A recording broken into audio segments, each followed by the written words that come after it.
10 days before Thanksgiving, I found out that my daughter was planning to humiliate me in front of everyone and then kick me out of my own home, so I changed my plans. On November 27th, amidst the aroma of roasting turkey and expensive wine, my daughter called me in a panic and asked, "Where are you?" I laughed and told her to look in the top drawer of my nightstand. What she saw there made her scream so loud the neighbors probably called the police. This is a true story. I am Roosevelt Jefferson, 73 years old, and my hands are rougher than sandpaper. They are hands that have poured concrete-framed houses and built the skyline of Atlanta when this city was nothing but potential and red clay. But on that Tuesday afternoon, 10 days before the holiday that celebrates gratitude, those same hands were covered in black grease tightening a rusted pipe in the basement of a house I paid for, but where I lived like a ghost. Before I continue this story, please hit the like button and subscribe if you have ever been underestimated by the people you sacrificed everything for, and tell me in the comments where are you watching from. The basement was cold, smelling of mildew and damp earth. It was my designated space. Upstairs, the house was a showroom of modern furniture and beige carpets. But down here, it was just me and the furnace. I was on my back, sliding under the utility sink, trying to stop a leak that my son-in-law Blake had complained about that morning. He had snapped his fingers at me as he left for his job at the brokerage firm, saying, "Fix that drip, Rosie, it is keeping me awake." He never called me Dad, just Rosie, like I was hired help. I grunted as I turned the wrench. My joints ached with a dull, familiar throb, the kind of pain you earn after 40 years in construction. I wiped sweat from my forehead with my sleeve, leaving a streak of oil on my skin. I was just about to finish when I heard the heavy thud of the front door slamming shut upstairs, followed by the click-clack of Keisha's heels and the heavy tread of Blake's dress shoes. They were home early. I froze. Not out of fear, but out of habit. In this house, I had learned that invisibility was my best defense. The air vents in this old house were excellent conductors of sound-carrying voices from the living room directly down to where I lay on the concrete. I heard Blake's voice first. It was tight, high-pitched, the tone he used when he was trying to sound authoritative. "Keisha, we need to talk about the schedule for next week," he said. "My parents just confirmed their flight. They are arriving from Connecticut on Wednesday afternoon, a day early." I paused, holding my breath. I knew Blake's parents, the Vanderbilts. They were people who smiled with their teeth but never with their eyes. They looked at me as if I were a stain on the upholstery. "That is great, honey," Keisha replied, her voice sounding thin and anxious. "I will make sure the guest room is ready. I bought those Egyptian cotton sheets your mother likes." "No, Keisha." "You are not listening," Blake interrupted, his voice dropping an octave, becoming colder. "It is not about the sheets. It is about him." The silence that followed was heavy enough to crush the air out of the basement. I knew who him was. I gripped the wrench tighter. "What about my dad?" Keisha asked, though she sounded like she already knew the answer. "He cannot be here," Blake said, stating it as a fact, not a request. "Not when my parents are here. You know how my mother is. She is sensitive to odors and clutter. Having a senile old black man wandering around in his stained overalls mumbling to himself. It is not the image we want to project, Keisha. It brings down the value of everything we have built." I felt a sharp pain in my chest, sharper than any heart attack. Senile. Old. A stain on their image. I looked down at my overalls. They were stained because I was fixing his plumbing. They were dirty because I cleaned his gutters. "Blake, he lives here," Keisha whispered. "Where is he supposed to go?" "It is Thanksgiving." "I do not care where he goes," Blake snapped. "Put him in a hotel. Or better yet, it is time we stopped delaying the inevitable." "You said you looked into that facility." Shady Pines. Shady Pines. The name hit me like a physical blow. Everyone in our neighborhood knew Shady Pines. It was a state-funded warehouse for the indigent elderly. It was a place where people went to stare at peeling wallpaper until they died. It smelled of urine and despair. It was the place you sent people you had thrown away. Blake. Shady Pines is... It is not a nice place, Keisha said, her voice trembling. "It is what we can afford for him right now," Blake countered. "Look, Keisha, my parents are coming to celebrate my promotion. They think we are doing better than we are. If they see him living in the basement like a troll shuffling around, it ruins the narrative. I need them to invest in my new fund. If they see we are taking care of a burden, they will think we are not focused. He has to go." permanently. I waited. I waited for my daughter, the girl I had raised, alone after my wife Beatrice passed, the girl whose college tuition I paid for by working double shifts pouring concrete in the Georgia heat to scream at him. I waited for her to say, "Get out of my house." I waited for her to say, "That man is my father and he owns this roof over your head." Instead, I heard a sigh. A long, defeated sigh. "Okay," Keisha said softly. "Okay. You are right. He is getting worse anyway.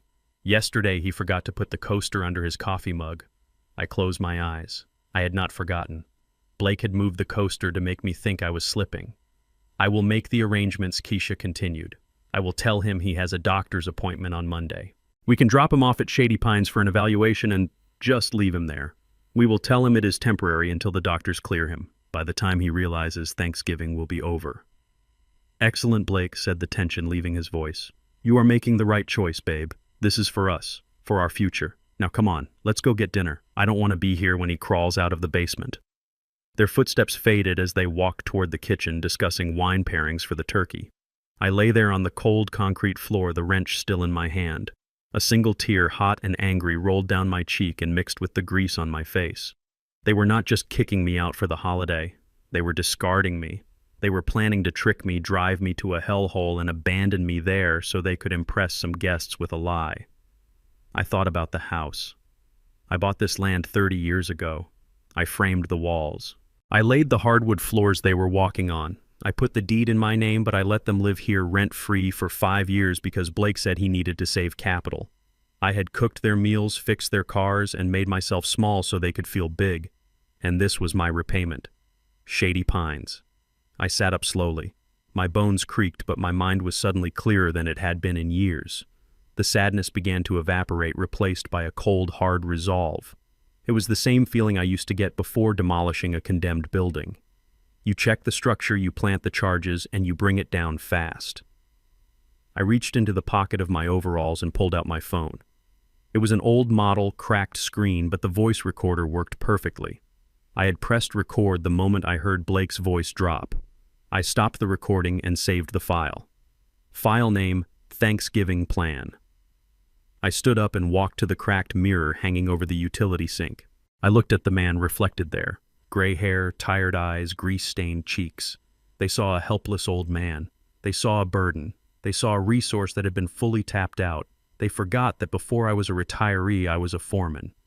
I knew how to read a blueprint, and more importantly, I knew how to spot a structural failure. Keisha wanted to send me away. Fine, I would go, but I would not go to Shady Pines, and when I left, I would take the foundation of their lives with me. I turned on the faucet and began to scrub the grease from my hands with a bar of harsh yellow soap.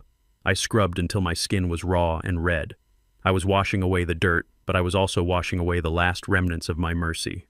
I looked up at the ceiling, listening to the muffled sounds of my daughter laughing at something her husband said. "Laugh while you can," I whispered to the empty basement. "Because in 10 days you are going to learn that you never truly know who you are dealing with until you push them too far." I dried my hands on a rag, picked up my toolbox, and walked toward the stairs. I had work to do, not plumbing, demolition. 9 days before Thanksgiving, the humiliation moved from the basement to the living room. The house was buzzing with activity because Blake had decided to host an early cocktail mixer for his colleagues at the brokerage firm.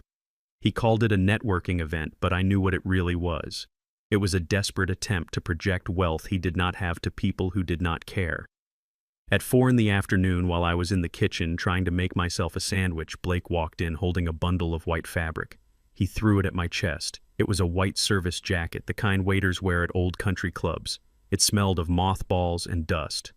"Put this on Rosie," he commanded, checking his reflection in the microwave door. "One of the catering staff canceled last minute. I need you to pass the hors d'oeuvres and keep the wine glasses full." I looked at the jacket, then at him. "I am not a waiter, Blake," I said, keeping my voice low. "I am a retired contractor. I am your father-in-law." Blake turned to me, his eyes narrowing. "You are living under my roof for free, Rosie. You eat my food. You use my electricity. Consider this rent, and do not speak to the guests unless they speak to you first. We want to keep things professional." I looked over at Keisha. My daughter was arranging flowers in a crystal vase at the island. She heard every word. She paused for a second, her hand hovering over a lily, And then she continued arranging the flowers. She did not look at me. She did not defend me. That silence hurt more than the moth-eaten jacket. "Fine," I said. I went to the pantry and put on the jacket. It was tight across the shoulders. My arms were built from lifting lumber and swinging hammers, not serving canapes. I buttoned it up, feeling like a clown in a circus, and walked out into the living room. By 6 o'clock, the room was full of men in navy blue suits and women in cocktail dresses. The air was thick with the smell of expensive cologne and artificial laughter. I moved through the crowd with a silver tray offering stuffed mushrooms and shrimp. I felt invisible, a piece of furniture that occasionally offered food. Then I heard a voice I recognized. It was one of Blake's bosses, a man named Sterling. He was holding a scotch and looking at me with a frown. "Blake," he called out, his voice booming over the jazz music. "Is that your wife's father? I thought I saw a family photo in the hallway." My heart stopped. This was the moment. This was the moment Blake could claim me. He could say, "Yes, that is Roosevelt Jefferson. He built half the commercial district downtown. He is the reason we are standing in this house." Blake laughed, a nervous, high-pitched sound. "Oh no, that is just Rosie. He is an old gardener we used to employ. He fell on hard times, got a bit confused in his old age, so we let him stay here and help out around the house. It is a charity thing. You know how Keisha is with strays." Sterling nodded, looking at me with a mixture of pity and disgust.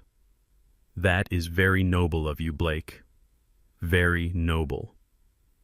I stood there, the silver tray trembling slightly in my hand. The old gardener, a stray, a charity case. I looked across the room at Keisha. She was standing by the fireplace holding a glass of white wine. She was looking right at us. She heard him call her father a stray. She took a sip of wine and turned her back, engaging in conversation with a woman in a red dress. She turned her back. I walked to the sidebar to refill a decanter of Cabernet. My hands were shaking not from age, but from a rage so cold it felt like ice in my veins. As the dark red liquid poured into the crystal, my mind drifted back 40 years. I remembered this land. I remembered when there was no house here, no manicured lawn, no paved driveway. It was just Georgia red clay and thick pine forest. I bought this lot with cash I saved from working double shifts. I cleared the trees myself with a chainsaw and a truck. I remembered the day I poured the foundation. It was July, 95 degrees with 100% humidity. I mixed the concrete. I laid the rebar. I smoothed the surface until it was level as a lake. Every beam in this house I framed, every pipe I plumbed, every electrical wire I ran. I built this house so my daughter would never know what it was like to be cold or insecure. I built it to be a fortress for my family. And now the man who married my daughter, a man who had never calloused his hands on anything harder than a golf club, was telling strangers that I was a charity case in the house that my sweat built. He thought he owned this place because he held the keys. He forgot that I knew where the shut-off valves were. I knew which walls were load-bearing. I knew that if you pull the right brick, the whole structure comes down. The sound of shattering glass snapped me back to the present. I had turned from the bar with the wine bottle in my hand. A man, one of Blake's younger colleagues, had spun around wildly while telling a joke, his arm flailing out. He smacked the bottle right out of my hand. Red wine exploded everywhere. It drenched the white carpet. It splashed across the man's expensive gray suit. It soaked the front of my white service jacket. The music stopped. The room went silent. "You clumsy old fool," the man shouted, jumping back and brushing at his lapels. "Look what you did. This is Italian wool." I stood there, wine dripping from my chin. It wasn't my fault. He had hit me. But before I could speak, Blake was there. He grabbed me by the shoulder of the jacket and shoved me backward. "Rosie, what is wrong with you?" Blake screamed, his face turning red. "I give you one simple job, and you ruin it. Do you know how much this carpet costs? Do you know who this is?" "It was an accident," I said, my voice steady. He turned into me. "Do not talk back to me," Blake hissed. "You are embarrassing me. You are embarrassing this family. Look at this mess." He pointed at the floor, then at his colleague. "Apologize," Blake commanded. "Apologize to him right now." I looked at the man in the gray suit. He was sneering at me, waiting for the help to submit. I looked at Blake, his eyes bulging with entitlement. I looked for Keisha. She was still by the fireplace, staring at the floor, refusing to meet my eyes. The silence stretched out. I could feel the eyes of every person in the room on me. The old gardener, the charity case, the clumsy servant. I took a deep breath. I felt the weight of 40 years of hard labor in my shoulders. I felt the dignity of a man who had built skyscrapers. And then I buried it all. I lowered my head. I slumped my shoulders. I let myself become the small, defeated old man they wanted to see. "I am sorry, sir," I mumbled, staring at the wine stain on the carpet. "I am very sorry. I am getting old." My hands shake. "I did not mean to cause trouble." Blake let out a scoff of disgust. "Get a towel, Rosie. Clean this up. And then get out of my sight. Go back to the basement." I got down on my knees. I took the rag from my pocket and began to dab at the red stain on the white carpet. The guests turned back to their conversations, the tension breaking into laughter and whispers about the hazards of hiring cheap help. But as I scrubbed the carpet, I wasn't thinking about the wine. I was doing math. I added the cost of the Italian suit to the ledger. I added the cost of the white carpet. I added the price of the wine. And then I added the price of my dignity. I scrubbed the floor, but in my head I was making a list. I was listing everything I was going to take from them. The house, the car, the reputation, the comfort. Blake thought he had just put a servant in his place. He didn't realize he had just handed the demolition orders to the foreman. I finished cleaning the spot, stood up, and walked toward the basement door with my head bowed. I did not look at Keisha. I did not need to. She had made her choice when she turned her back. I closed the basement door behind me and locked it. I took off the wine-stained jacket and threw it in the trash. I sat down on my cot and pulled out my notebook. Day 9. The humiliation was complete. Now, the eviction could begin. 8 days before Thanksgiving, the house sat in a silence so deep it felt heavy. Blake had left for the city in his leased BMW, projecting the image of a titan of industry, while Keisha had gone to her part-time job at the boutique. They thought they had left the house empty save for the old man in the basement. They forgot that the old man built the walls they were hiding behind. I waited until the electric hum of the garage door motor faded completely. Then I walked up the basement stairs, my boots heavy on the wood I had sanded and stained myself 20 years ago. I headed straight for the one room that was strictly off limits. Blake's home office. The door was locked, of course. A standard interior privacy lock. To a man who has installed bank vaults and reinforced steel doors, a privacy lock is a joke. I pulled a thin tension wrench and a pick from my pocket. It took me 4 seconds. The mechanism clicked a soft surrender in the quiet hallway. I turned the knob and stepped inside. The room smelled of stale coffee and desperation. Papers were scattered everywhere, piles of unopened envelopes accumulating like snowdrifts on the mahogany desk. This was not the workspace of a successful broker. This was the bunker of a man under siege. I sat in his leather chair. It squeaked under my weight. I did not touch the computer. Men like Blake put their public lives on screens, but they hide their shame in paper. They hide the things they cannot delete in the bottom drawers. I went straight for the filing cabinet. Locked. I popped it open with the same ease as the door. I started flipping through the files. I was not looking for love letters or diaries. I was looking for the numbers. In construction, numbers do not lie. If the load-bearing capacity is 10 tons and you put 11 on it, the building collapses. It is simple physics. I wanted to know the physics of Blake's life. I found the tax returns first. They were dismal. He hadn't made a commission in 6 months. Then I found the credit card statements. Maxed out. Visa, MasterCard, Amex. He was juggling balance transfers like a circus performer, but those were just cracks in the drywall. I was looking for the structural failure. Then I found it. Tucked in the back of the bottom drawer inside a plain manila envelope with no label. I pulled out a thick stack of documents. My hands, usually steady as stone, trembled slightly as I read the cover page. It was a loan agreement, but not from a bank. It was from a private equity firm with an address in a strip mall. A predatory lender. I turned the page and saw the number. $400,000. I kept reading. The money had been borrowed 6 months ago. The collateral was listed clearly. 1402 Maple Drive. My house. The house I held the deed to. The house I had let them live in so they could save money. I flipped to the signature page. My heart hammered against my ribs like a sledgehammer. There at the bottom of the page was a signature. Roosevelt Jefferson. It was my name. But it was not my hand. The loops were too wide. The pressure was too light. It was a forgery.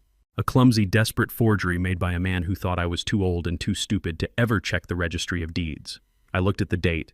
Then I looked at the repayment schedule. It was a balloon loan, high interest, short term. The full principal plus interest was due in full on November 29th, 2 days after Thanksgiving. The picture snapped into focus with terrifying clarity. Blake had gambled everything on cryptocurrency. I saw the trading printouts underneath the loan documents, red ink everywhere. He had lost it all. He had forged my signature to leverage my home to cover his losses, hoping for a market rebound that never came. Now the deadline was looming. If he didn't pay by the 29th, the sharks would come for the house. That was why his parents were coming. He wasn't hosting them to brag. He was hosting them to beg. He needed a bailout. And he needed me gone because if his wealthy father saw a senile old man in the basement, he might ask questions. If he saw the true owner of the house, the lies would crumble. They were not just kicking me out because they were ashamed of me. They were kicking me out because they had already sold me down the river. They needed the house empty so they could either refinance with his parents' money or hand the keys over to the loan sharks without me putting up a fight.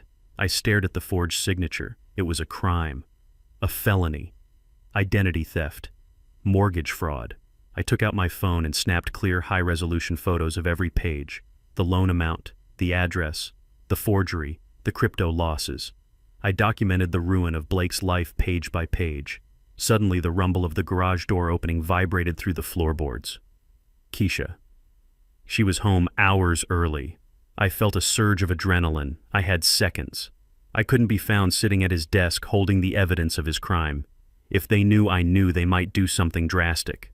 Desperate men do dangerous things. I shoved the papers back into the manila envelope and threw it into the back of the drawer. I kicked the drawer shut. I stood up and looked around frantically. I grabbed a microfiber cloth from the bookshelf and started wiping the surface of the desk. Footsteps pounded up the stairs, fast, angry. The door to the office flew open. Keisha stood there, still in her coat, her eyes wide with shock and instant fury. She saw me standing by Blake's desk, a rag in my hand. "Dad!" she screamed.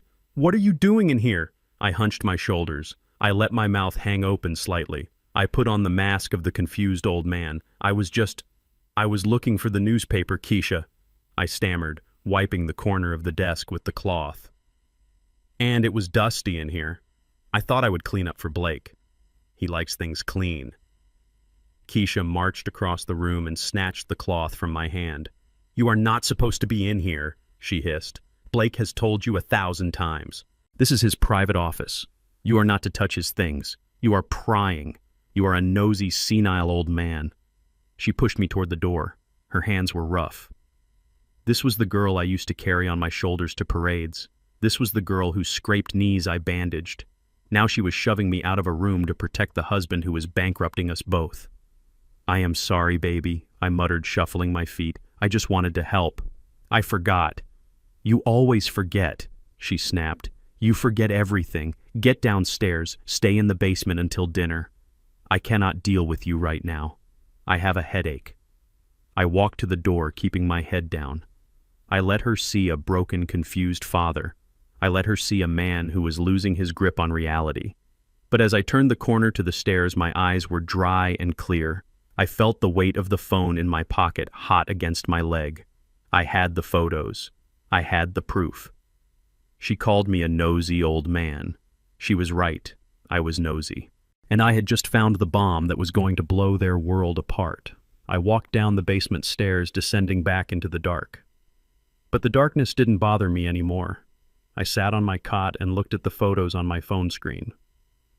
$400,000. November 29th. I knew the schedule now. I knew the stakes. And I knew exactly how to bring the whole structure down on top of their heads. Day 8. The reconnaissance was over. It was time to call the demolition crew. 7 days before Thanksgiving, the morning air was crisp and bit at my exposed skin like a warning. I sat on a peeling green bench in Washington Park, 3 blocks from the house that was no longer a home. Pigeons pecked at the asphalt near my boots, oblivious to the fact that a war was being planned just above their heads. I reached into the deep inner pocket of my heavy coat and pulled out a phone. It wasn't the smartphone. Keisha monitored the one she checked to see if I had wandered off or called for help. This was a prepaid flip phone I had bought with cash 5 years ago and kept fully charged in a hollowed-out book in the basement. It was my lifeline to a life they thought was dead. I dialed a number I knew better than my own social security number. It rang twice. Roosevelt, a deep-cultured voice answered. It was Arthur Thorne. He wasn't just a lawyer. He was the man who held the keys to the vault. I am surprised to hear from you on this line. Is there an emergency? There is no emergency. Arthur, I said, my voice steady against the wind. It is an eviction. I waited a beat, letting the words settle over the line. I want you to activate Protocol 17, I said. There was a long silence on the other end. I could hear the rustle of papers, the sound of a heavy leather chair creaking as Thorne sat up straight.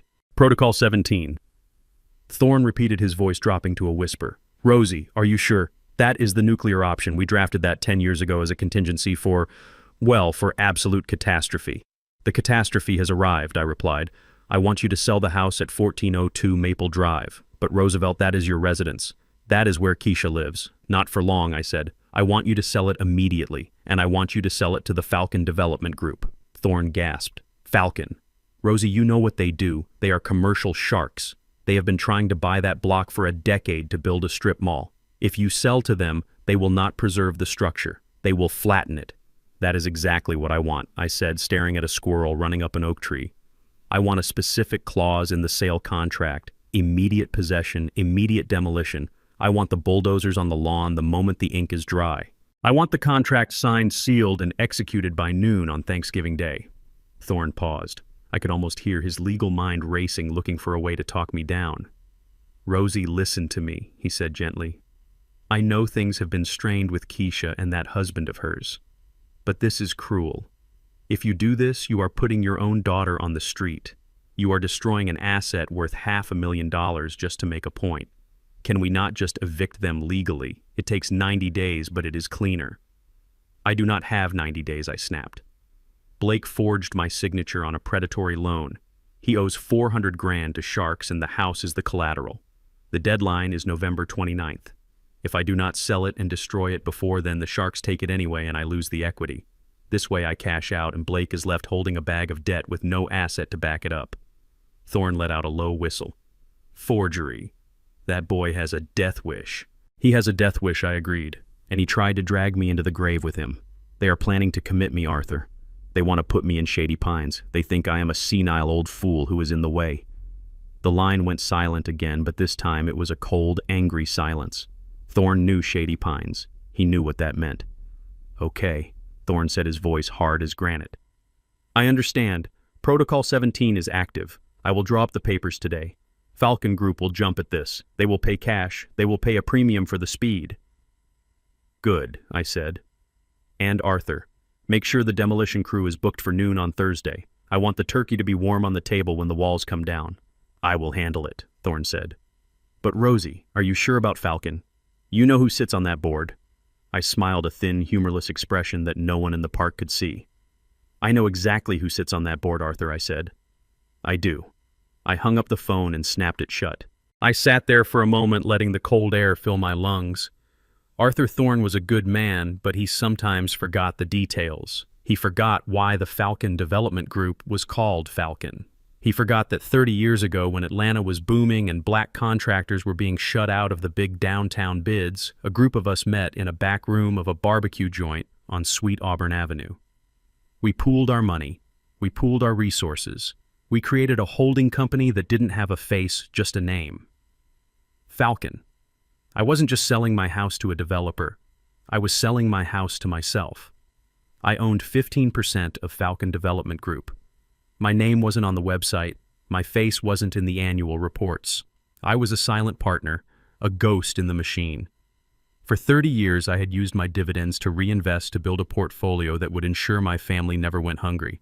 Keisha didn't know. Blake certainly didn't know. They looked at my calloused hands and my dirty overalls and saw a laborer. They didn't see the man who owned the building Blake's brokerage firm rented their offices from.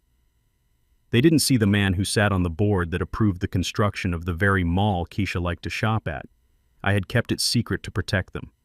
I wanted them to build their own lives, to find their own strength. I didn't want them to be trust fund babies who never learned the value of a dollar. But Blake hadn't learned. He had just learned how to steal. And Keisha hadn't learned.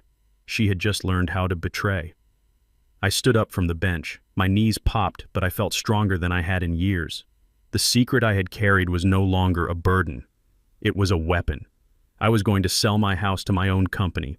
I was going to pay myself for the privilege of destroying the roof over my traitorous children's heads and the money from the sale.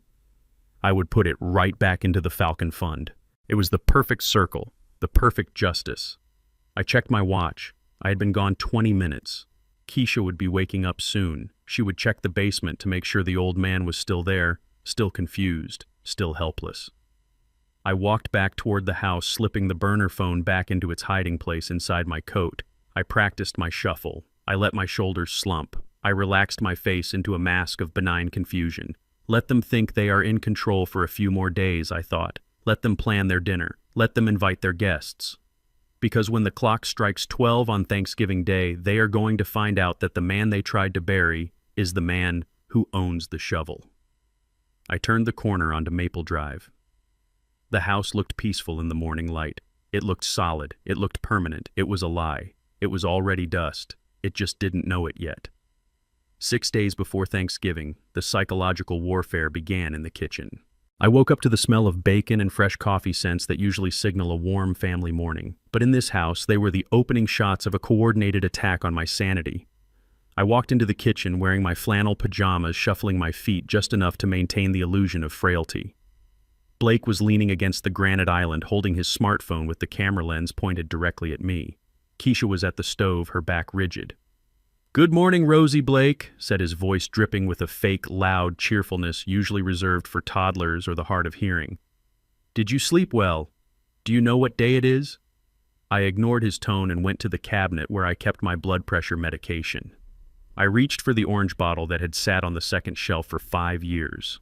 My hand grasped nothing but air. I blinked and felt around. The shelf was empty. I moved the spice jars. Nothing. I turned to Keisha. "Keisha, baby, have you seen my pills? I put them right here yesterday."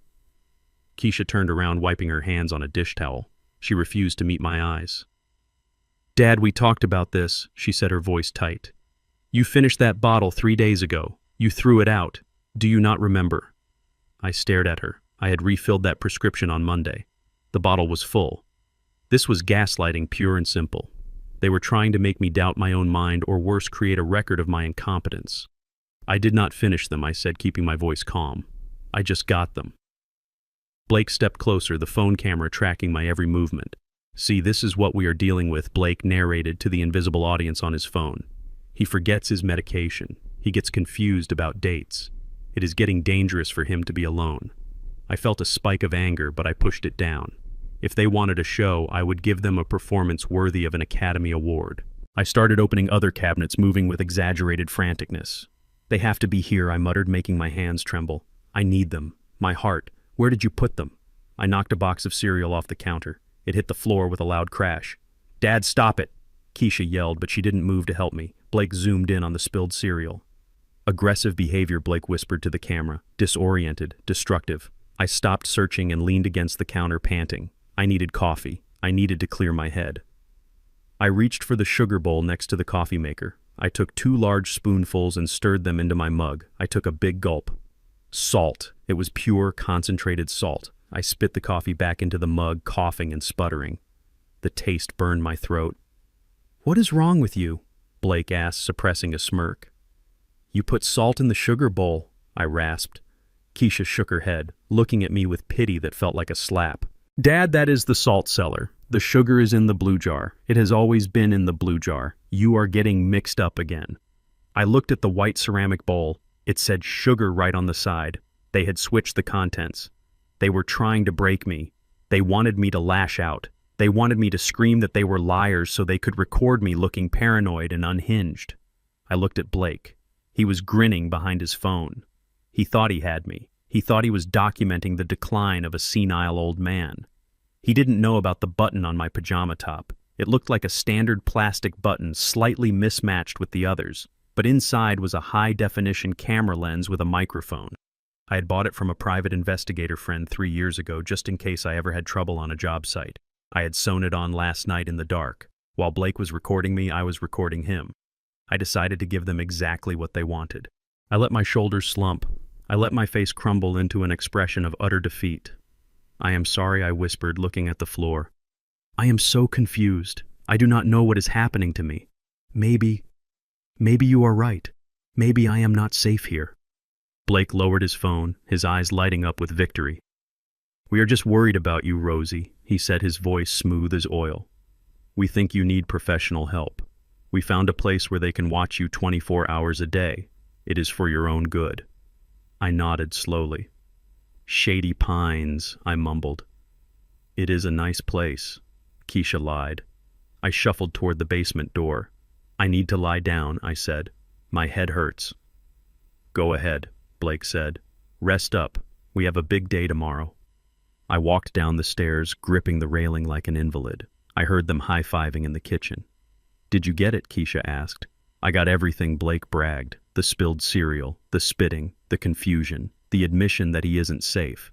This is gold, baby. The doctor will have to sign the commitment papers now. We show him this video, and Rosie is in a locked ward by Tuesday. I reached the bottom of the stairs and locked the door behind me. I walked to my cot and sat down. My hands stopped trembling immediately. I spat the lingering taste of salt into the utility sink and rinsed my mouth with cold water from the tap. I reached up and touched the button on my chest. I tapped it twice to save the recording. They thought they were the directors of this movie. They thought they were editing the narrative of my life. They didn't realize they were just actors in a documentary about their own destruction. I pulled the real bottle of blood pressure pills from inside my pillowcase where I had hidden them the night before. I knew they would come for the meds. It was the oldest trick in the book. I took a pill and swallowed it dry. Then I pulled out the burner phone. I had a message from Thorne. "The Falcon Group is ready. Papers are drafted. Demolition crew is on standby." I typed a reply. "Add a clause. The contents of the basement remain the property of the seller." I looked around my underground prison, my tools, my blueprints, the photos of my wife Beatrice that I had hidden down here so Keisha wouldn't throw them away. Let them have their video, I thought. Let them show it to the doctor. Let them think they have won. It will only make the fall that much harder. I lay back on the cot and closed my eyes. I could hear Blake upstairs calling his parents. "Everything is going according to plan," he was saying. "The house will be cleared out by the time you land." I smiled in the dark. "Yes, Blake, it will be cleared out. But not the way you think." Day 6 was over. The gaslighting had failed. The fuse was lit. And tomorrow I would take a trip to Shady Pines to see exactly what kind of hell they had prepared for me. It was time to inspect the prison before I burned down the courthouse. 5 days before Thanksgiving, Keisha drove me to hell in a Lexus SUV. The leather seats were heated, a luxury I had paid for when I secretly covered her car payments last year, but the warmth did nothing to thaw the chill in my bones.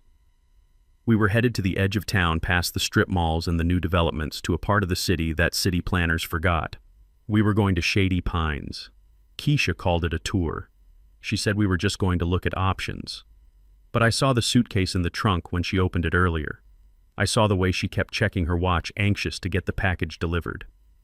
When we pulled into the parking lot, my heart sank. The building was a squat gray concrete block surrounded by a chain-link fence topped with something that looked suspiciously like razor wire. The sign out front was missing the letter S, so it read Shady Pines. Weeds choked the flower beds where dead marigolds rotted in the November mud. "This is it," Keisha said, her voice high and brittle. "It looks rustic, but the brochure said they have a great community garden." I got out of the car. The air smelled of diesel fumes from the nearby highway and something else, something faint and sweet and terrible, decay. We walked to the front door. The electronic lock buzzed angrily and a heavy steel door swung open. The smell hit me instantly. It was a physical wall of industrial bleach, boiled cabbage, and unwashed bodies. It was the smell of a place where people go to wait for the end. A woman in scrubs that were 2 sizes too small met us at the desk. She didn't look at me. She looked at Keisha's designer handbag. "You must be the daughter," the woman said, snapping gum. "And this is the admission." "My father," Keisha corrected quickly. "We have an appointment for a tour." "Right," the woman grunted. "Follow me. Don't touch the walls. We just painted." We walked down a long corridor under flickering fluorescent lights that buzzed like trapped flies. The linoleum floor was scuffed and sticky. On either side, doors stood open, revealing rooms the size of closets. In each one, 2 hospital beds were crammed together, separated only by a thin, stained curtain. I looked into room 104. An old man was sitting in a wheelchair facing the corner. He was wearing a hospital gown that was open at the back. He was shivering. "Look, Dad," Keisha said, pointing to a bulletin board with a single flyer for a bingo night that had happened 3 months ago. "They have activities. You love games. You will make so many friends here." I looked at the friends. A line of residents sat in the hallway in wheelchairs slumped over chins on their chests. They were sedated. Drool glistened on their chins. No one was talking. No one was playing bingo. They were staring at a blank wall where a television should have been. "It is very peaceful," Keisha lied, her eyes darting around, refusing to land on the human misery in front of us. "You need peace, Dad. The house is too chaotic for you with Blake's work and the guests coming. Here you can just relax." We reached the cafeteria. It was a room with folding tables and plastic chairs. A worker was slopping something gray and lumpy onto plastic trays. "The food is nutritious," Keisha stammered. "And look, big windows." The windows looked out onto a brick wall and a dumpster. I stopped walking. I stood in the middle of the hallway, surrounded by the moans of the forgotten. I looked at my daughter. Keisha was 35 years old. I remembered holding her when she was a baby, promising her that I would always keep her safe. I remembered sitting up with her when she had the chickenpox, reading her stories until my voice gave out. I remembered paying for her braces, her prom dress, her college tuition. I had built her a life, brick by brick. And this was her return on that investment. A room in a warehouse that smelled of death. "Dad, please," Keisha whispered, grabbing my arm. Her grip was tight, desperate. "Do not make a scene. This is the best we can do. It is expensive to live in the city. Blake says this is the only way we can get ahead. You want us to be happy, don't you?" She was pleading with me to agree to my own incarceration so her husband could buy a new boat. She was asking me to die quietly so she wouldn't have to feel guilty. I looked at her face. I searched for the little girl who used to cry when she stepped on a bug. She was gone. In her place was a woman consumed by the need to please a man who despised her heritage and her father. I saw the greed in her eyes, but it wasn't even her own greed. It was a borrowed hunger. She wanted what Blake wanted because she was terrified he would leave her if she didn't give it to him. She saw me as a resource that had run dry, an empty wallet, a piece of trash that needed to be taken out before the real company arrived. In that moment, the last tether of fatherly obligations snapped. I did not see my child anymore. I saw a stranger. I saw a conspirator. I saw a monster who was hungry for the marrow of my bones. If I fought her now, if I screamed and refused, she would just find a way to drug me or force me. Blake would call the police and say I was violent. They would drag me in here in handcuffs. No, I had to play the game. I had to walk into the trap so I could dismantle it from the inside. I took a deep breath, inhaling the scent of bleach and betrayal. I let my face go slack. I let my eyes look tired and defeated. "It is okay, Keisha," I said, my voice soft. "I understand. You have your own life now. I am just tired. Maybe you are right. Maybe I need to rest." Keisha let out a breath she had been holding for 10 minutes. Her shoulders dropped. A smile, genuine and terrifying, spread across her face. "Oh, Dad, thank you," she gushed. "You will see. It is going to be great. You just need a few days to adjust. We will bring you on Monday morning. Just in time for the doctors to check you out." She meant just in time for Thanksgiving to be free of me. "Okay, baby," I said. "Monday." She hugged me. It was a cold hug. She was hugging a problem that had just solved itself. She was hugging a check that was about to clear. We walked back to the car. I didn't look back at the building. I didn't need to. I knew I would never spend a night in there. As we drove away, Keisha turned on the radio and started humming along to a pop song. She was happy. She had done the dirty work. She had disposed of the body. I looked out the window at the passing city. I saw a construction crane in the distance lifting a steel beam. I thought about Falcon Development Group. I thought about the demolition order sitting on Arthur Thorne's desk. Keisha thought she was driving me home to pack. She didn't know she was driving a man who had just authorized the destruction of her world. She thought she had won. She thought I was weak. She forgot that you don't judge a building by its paint. You judge it by its foundation. And hers was built on sand. Monday, I thought. You want to bring me here on Monday. By Monday, you won't have a car to drive me in. I closed my eyes and let her drive me back to the house I was about to erase from the map. Day 5 was over. The tour of hell was complete. Now it was time to bring the fire. 4 days before Thanksgiving, the final eviction order was delivered not by a judge but by my son-in-law standing in the kitchen doorway holding a can of air freshener. It was 7 in the morning and I was sitting at the small breakfast table in the corner trying to eat a piece of dry toast without drawing attention to myself. The house was already beginning to transform. The furniture had been rearranged to look more spacious, and the photos of my late wife and me had been taken down from the mantel, replaced by generic art prints of sailboats and geometric shapes. Blake walked into the room and immediately sprayed a cloud of lavender scent into the air, wrinkling his nose as if he had just stepped into a sewer. He looked at me with a mixture of impatience and disgust. "Rosie, we have a situation," Blake announced, setting the can down on the counter with a thud. "My parents called. They are driving down early. They will be here tomorrow afternoon." I chewed my toast slowly, not looking up. "That is nice, Blake," I said. "Safe travels to them." "No, you do not understand," Blake snapped, stepping closer. "We need to prep the house. Specifically, we need to prep the basement. It smells down there. It smells like old man and grease and failure. We cannot have my mother smelling that. She has very delicate sensibilities." I put the toast down. My appetite was gone. "What do you want me to do, Blake? I will scrub the floor again." "Scrubbing is not enough," Blake said, crossing his arms. "We need to air it out. Fumigate it. Whatever. The point is you cannot sleep down there tonight, or tomorrow, or until they leave." I looked at him. He was kicking me out of the basement of my own house. "Where am I supposed to sleep, Blake?" "The guest room is for your parents." Blake pointed a manicured finger toward the backyard. "The shed." I stared at him.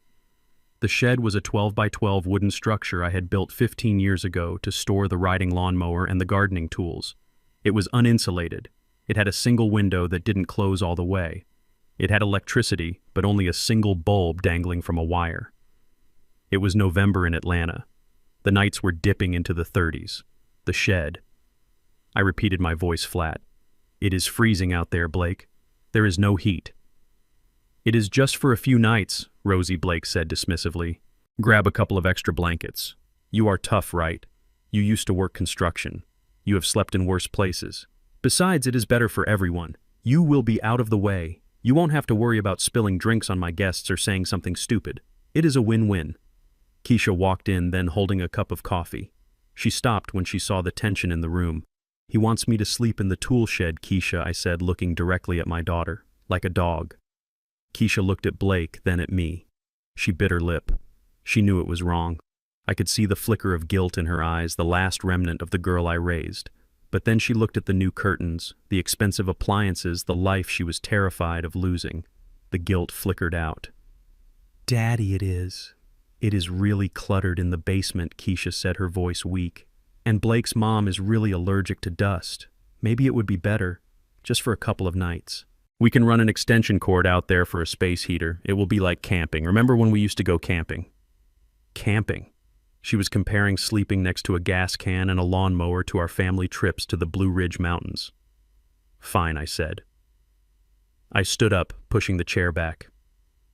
The shed. I walked past them, head down, shoulders slumped. I let them think they had broken me. I let them think I was retreating. I went down to the basement one last time. I didn't pack clothes. I didn't pack toiletries. I grabbed a small canvas bag. Into it, I put the only things that mattered. The deed to the house, the original copy which I had kept taped behind the water heater. My passport. And the photo album of Beatrice and me from when we built this place. I walked out the back door without saying a word. The wind hit me instantly cold and biting. I trudged across the lawn, the grass crunching under my boots. The shed was cold dark and smelled of gasoline and fertilizer. I cleared a space on the workbench and set my bag down. I found an old tarp and laid it over a stack of fertilizer bags to make a bed. I sat there in the gloom, my breath misting in the air. I wasn't cold. The fire inside me was burning too hot for that. I checked my burner phone. One message from Thorne. "The paperwork is ready. The buyer is ready. Just give the word." I didn't reply yet. I needed to see one more thing.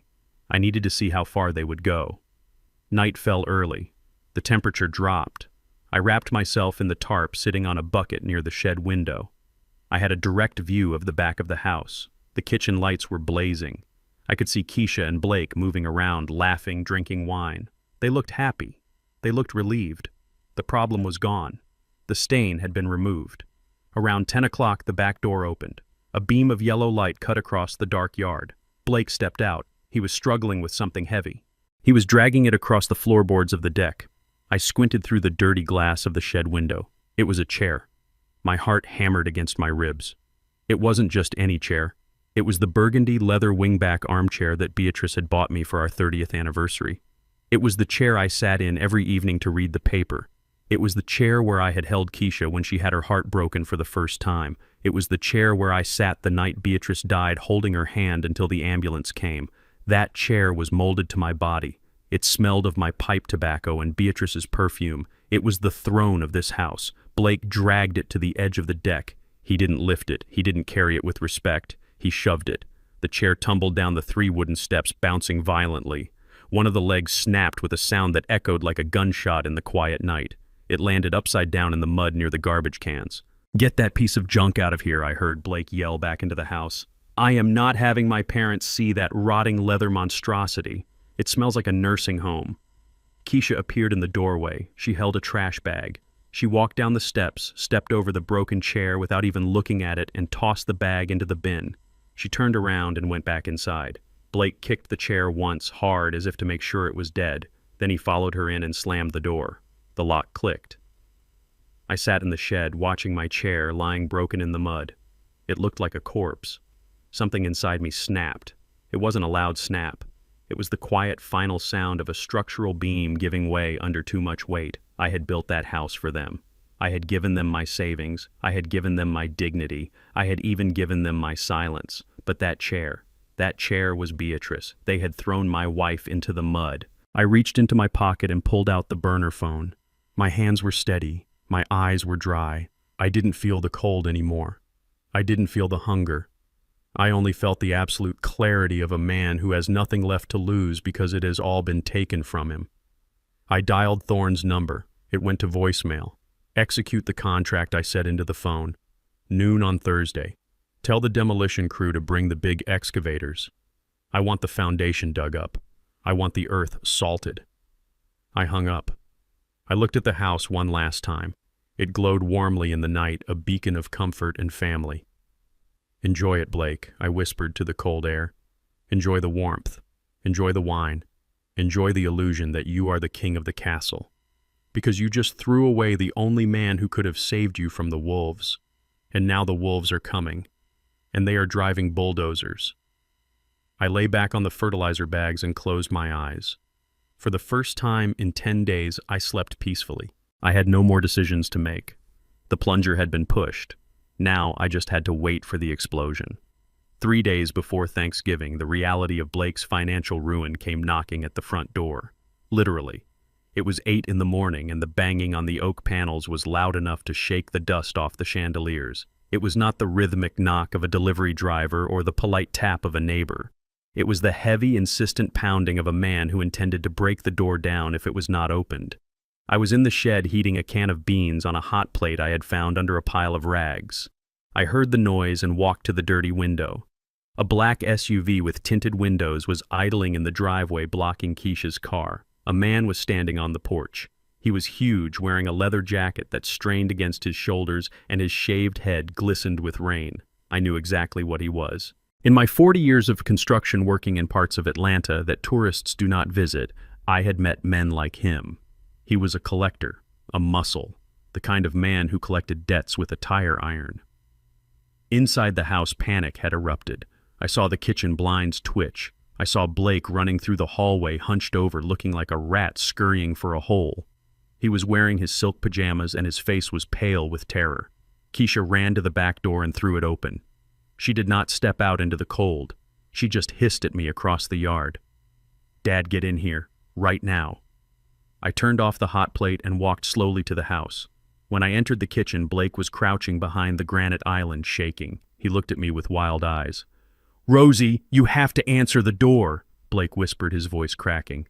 "Who is it?" I asked, feigning ignorance. It is a contractor," Blake lied, wiping sweat from his upper lip.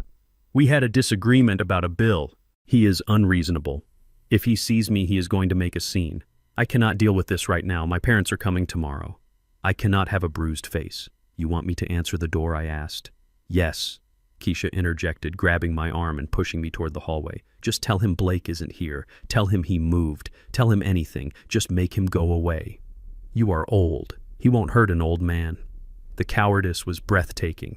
Blake owed money to dangerous people, and instead of facing them like a man, he was using his 73-year-old father-in-law as a human shield.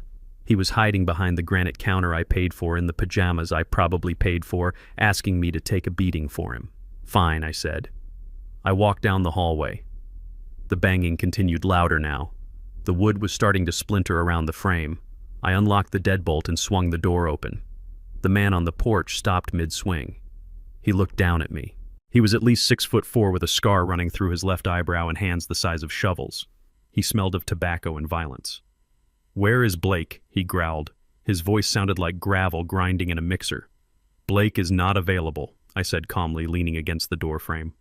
The man laughed a short, sharp bark. "Not available. Listen here, old-timer. I know his car is in the driveway. I know he is in there. You tell that little thief that he owes 400 grand and the interest just went up. You tell him if he does not come out here, I am coming in there and I am going to start breaking things. Starting with you."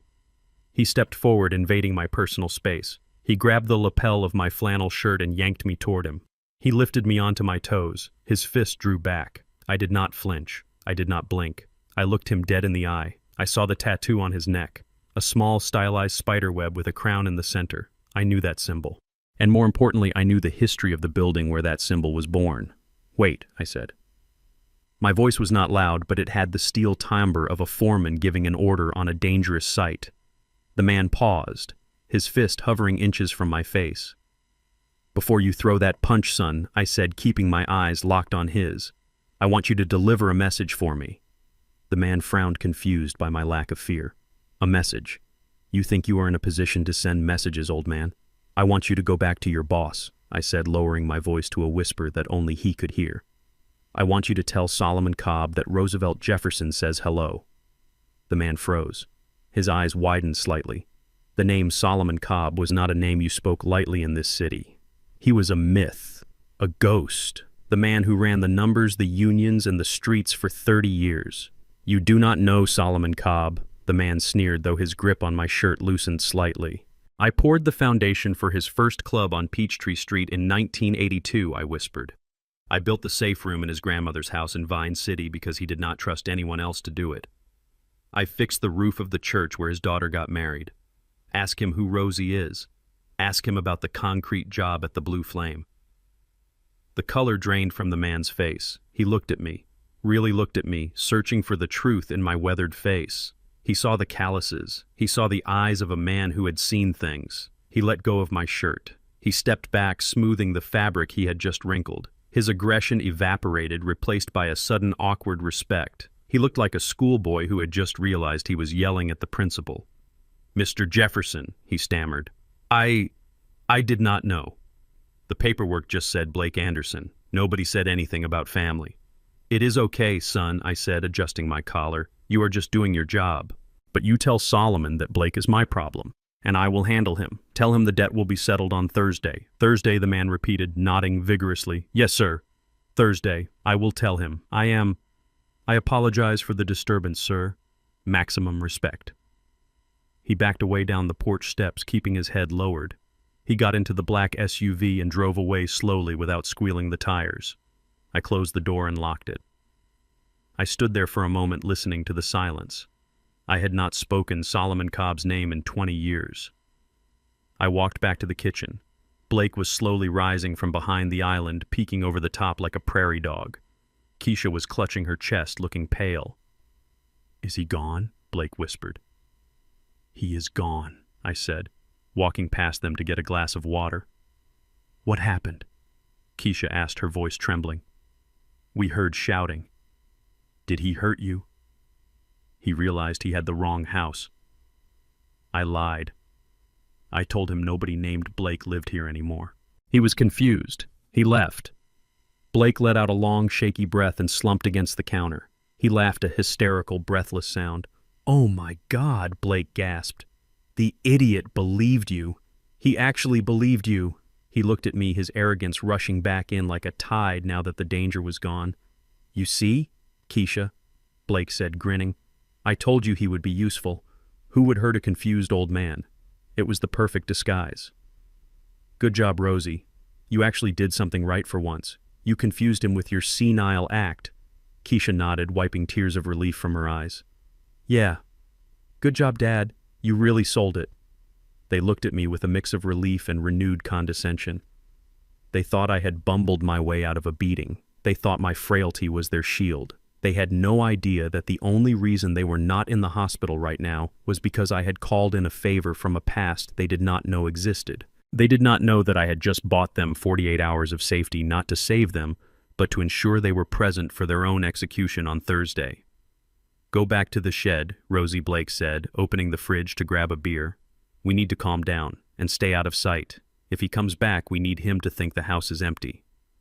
I walked out the back door. I returned to the cold shed and my half-eaten beans. Blake owed $400,000 to Solomon Cobb. I knew Solomon. He was a businessman. He would get his money. And when he found out that the house he was supposed to take as collateral had been demolished by the owner, he would be very unhappy. But he wouldn't be unhappy with me. He would be unhappy with the man who forged the signature. I took a bite of cold beans. Thursday, I thought, noon. The timeline was locked, the players were in place, and Blake just thought he had gotten lucky. Luck runs out. Concrete is forever. Day 2, before Thanksgiving, the betrayal was formalized on 24-pound bond paper. Keisha came to the shed at noon. She did not bring lunch. She brought a clipboard and a black ballpoint pen. Her face was pale and her eyes were darting around the yard as if she expected the police to jump out from behind the azalea bushes. Dad, come to the kitchen, she said, her voice tight. We need to handle some paperwork before the holiday. It is urgent. I followed her into the house. The kitchen was warm, smelling of cinnamon and cloves, a scent that used to mean family but now just smelled like a cover-up. Blake was not there. He was likely hiding in the office watching the driveway for the loan shark, terrified that my message to Solomon Cobb wouldn't hold. It was just me and my daughter. Sit down, Dad, she commanded, pointing to a stool at the island. She placed a thick stack of documents in front of me. They were clipped together with a heavy binder clip. She flipped to the last page, covering the text of the document with her hand, leaving only the signature line exposed. There was a little sticky note with an arrow pointing to the line that said, Grantor. What is this baby? I asked, letting my voice waver. My hands were trembling, but not from age. I was vibrating with the adrenaline of a man who is about to catch a thief in the act. It is for your medical insurance? Keisha lied. She spoke too fast. The words tumbled out of her mouth. With the new healthcare laws, we need to update your coverage. This just authorizes the doctors to treat you if you get sick. You know, like if you have a fall or a memory lapse. We just want to make sure you are safe, Daddy. I looked at the paper. I reached out to lift her hand so I could read the text. Keisha slammed her hand down, pinning the paper to the granite. Do not read it, Dad, she snapped. It is just legal jargon. It is boring. You would not understand it anyway. Just sign the line. We have to mail this by 5 o'clock, or you lose your coverage. Do you want to lose your doctor? Do you want to be sick and have nobody to help you? She was threatening me with my own mortality. She was weaponizing my health to steal my wealth. I knew exactly what was under her hand. It wasn't medical insurance. It was a durable power of attorney. It was a document that would give her and Blake total control over my bank accounts, my pension, and my property. It was the key to the kingdom. I looked at her face. I saw the sweat beading on her upper lip. I saw the way her fingernails were digging into the paper. She was terrified. She needed this signature. Without it, they couldn't sell the house. Without it, they couldn't pay the shark. Without it, their lives were over. Where are my reading glasses? I asked, patting my chest pocket. I cannot sign anything without my glasses, Keisha. You know that. You do not need them, she practically screamed, shoving the pen into my hand. Just sign your name, right there. Just write Roosevelt Jefferson. Do it for me, Dad, please. If you love me, you will just sign it, if I love her. She was using love as a lever to pry open my coffin. I took the pen. I held it awkwardly, making my hand shake violently. I let the tip of the pen hover over the paper. I looked at her one last time. I wanted to see if there was any hesitation, any remorse, any sign that my daughter was still in there. There was nothing, just greed and panic. Sign it, she whispered. I lowered the pen. I remembered the thousands of contracts I had signed in my career. change orders, liability waivers, payroll checks. My signature was a precision instrument. It was sharp, legible, and authoritative. But today Roosevelt Jefferson did not sign that paper. I pressed the pen to the paper and I let my hand slide. I didn't write my name. I wrote a jagged, looping scrawl that looked like a seismograph of an earthquake.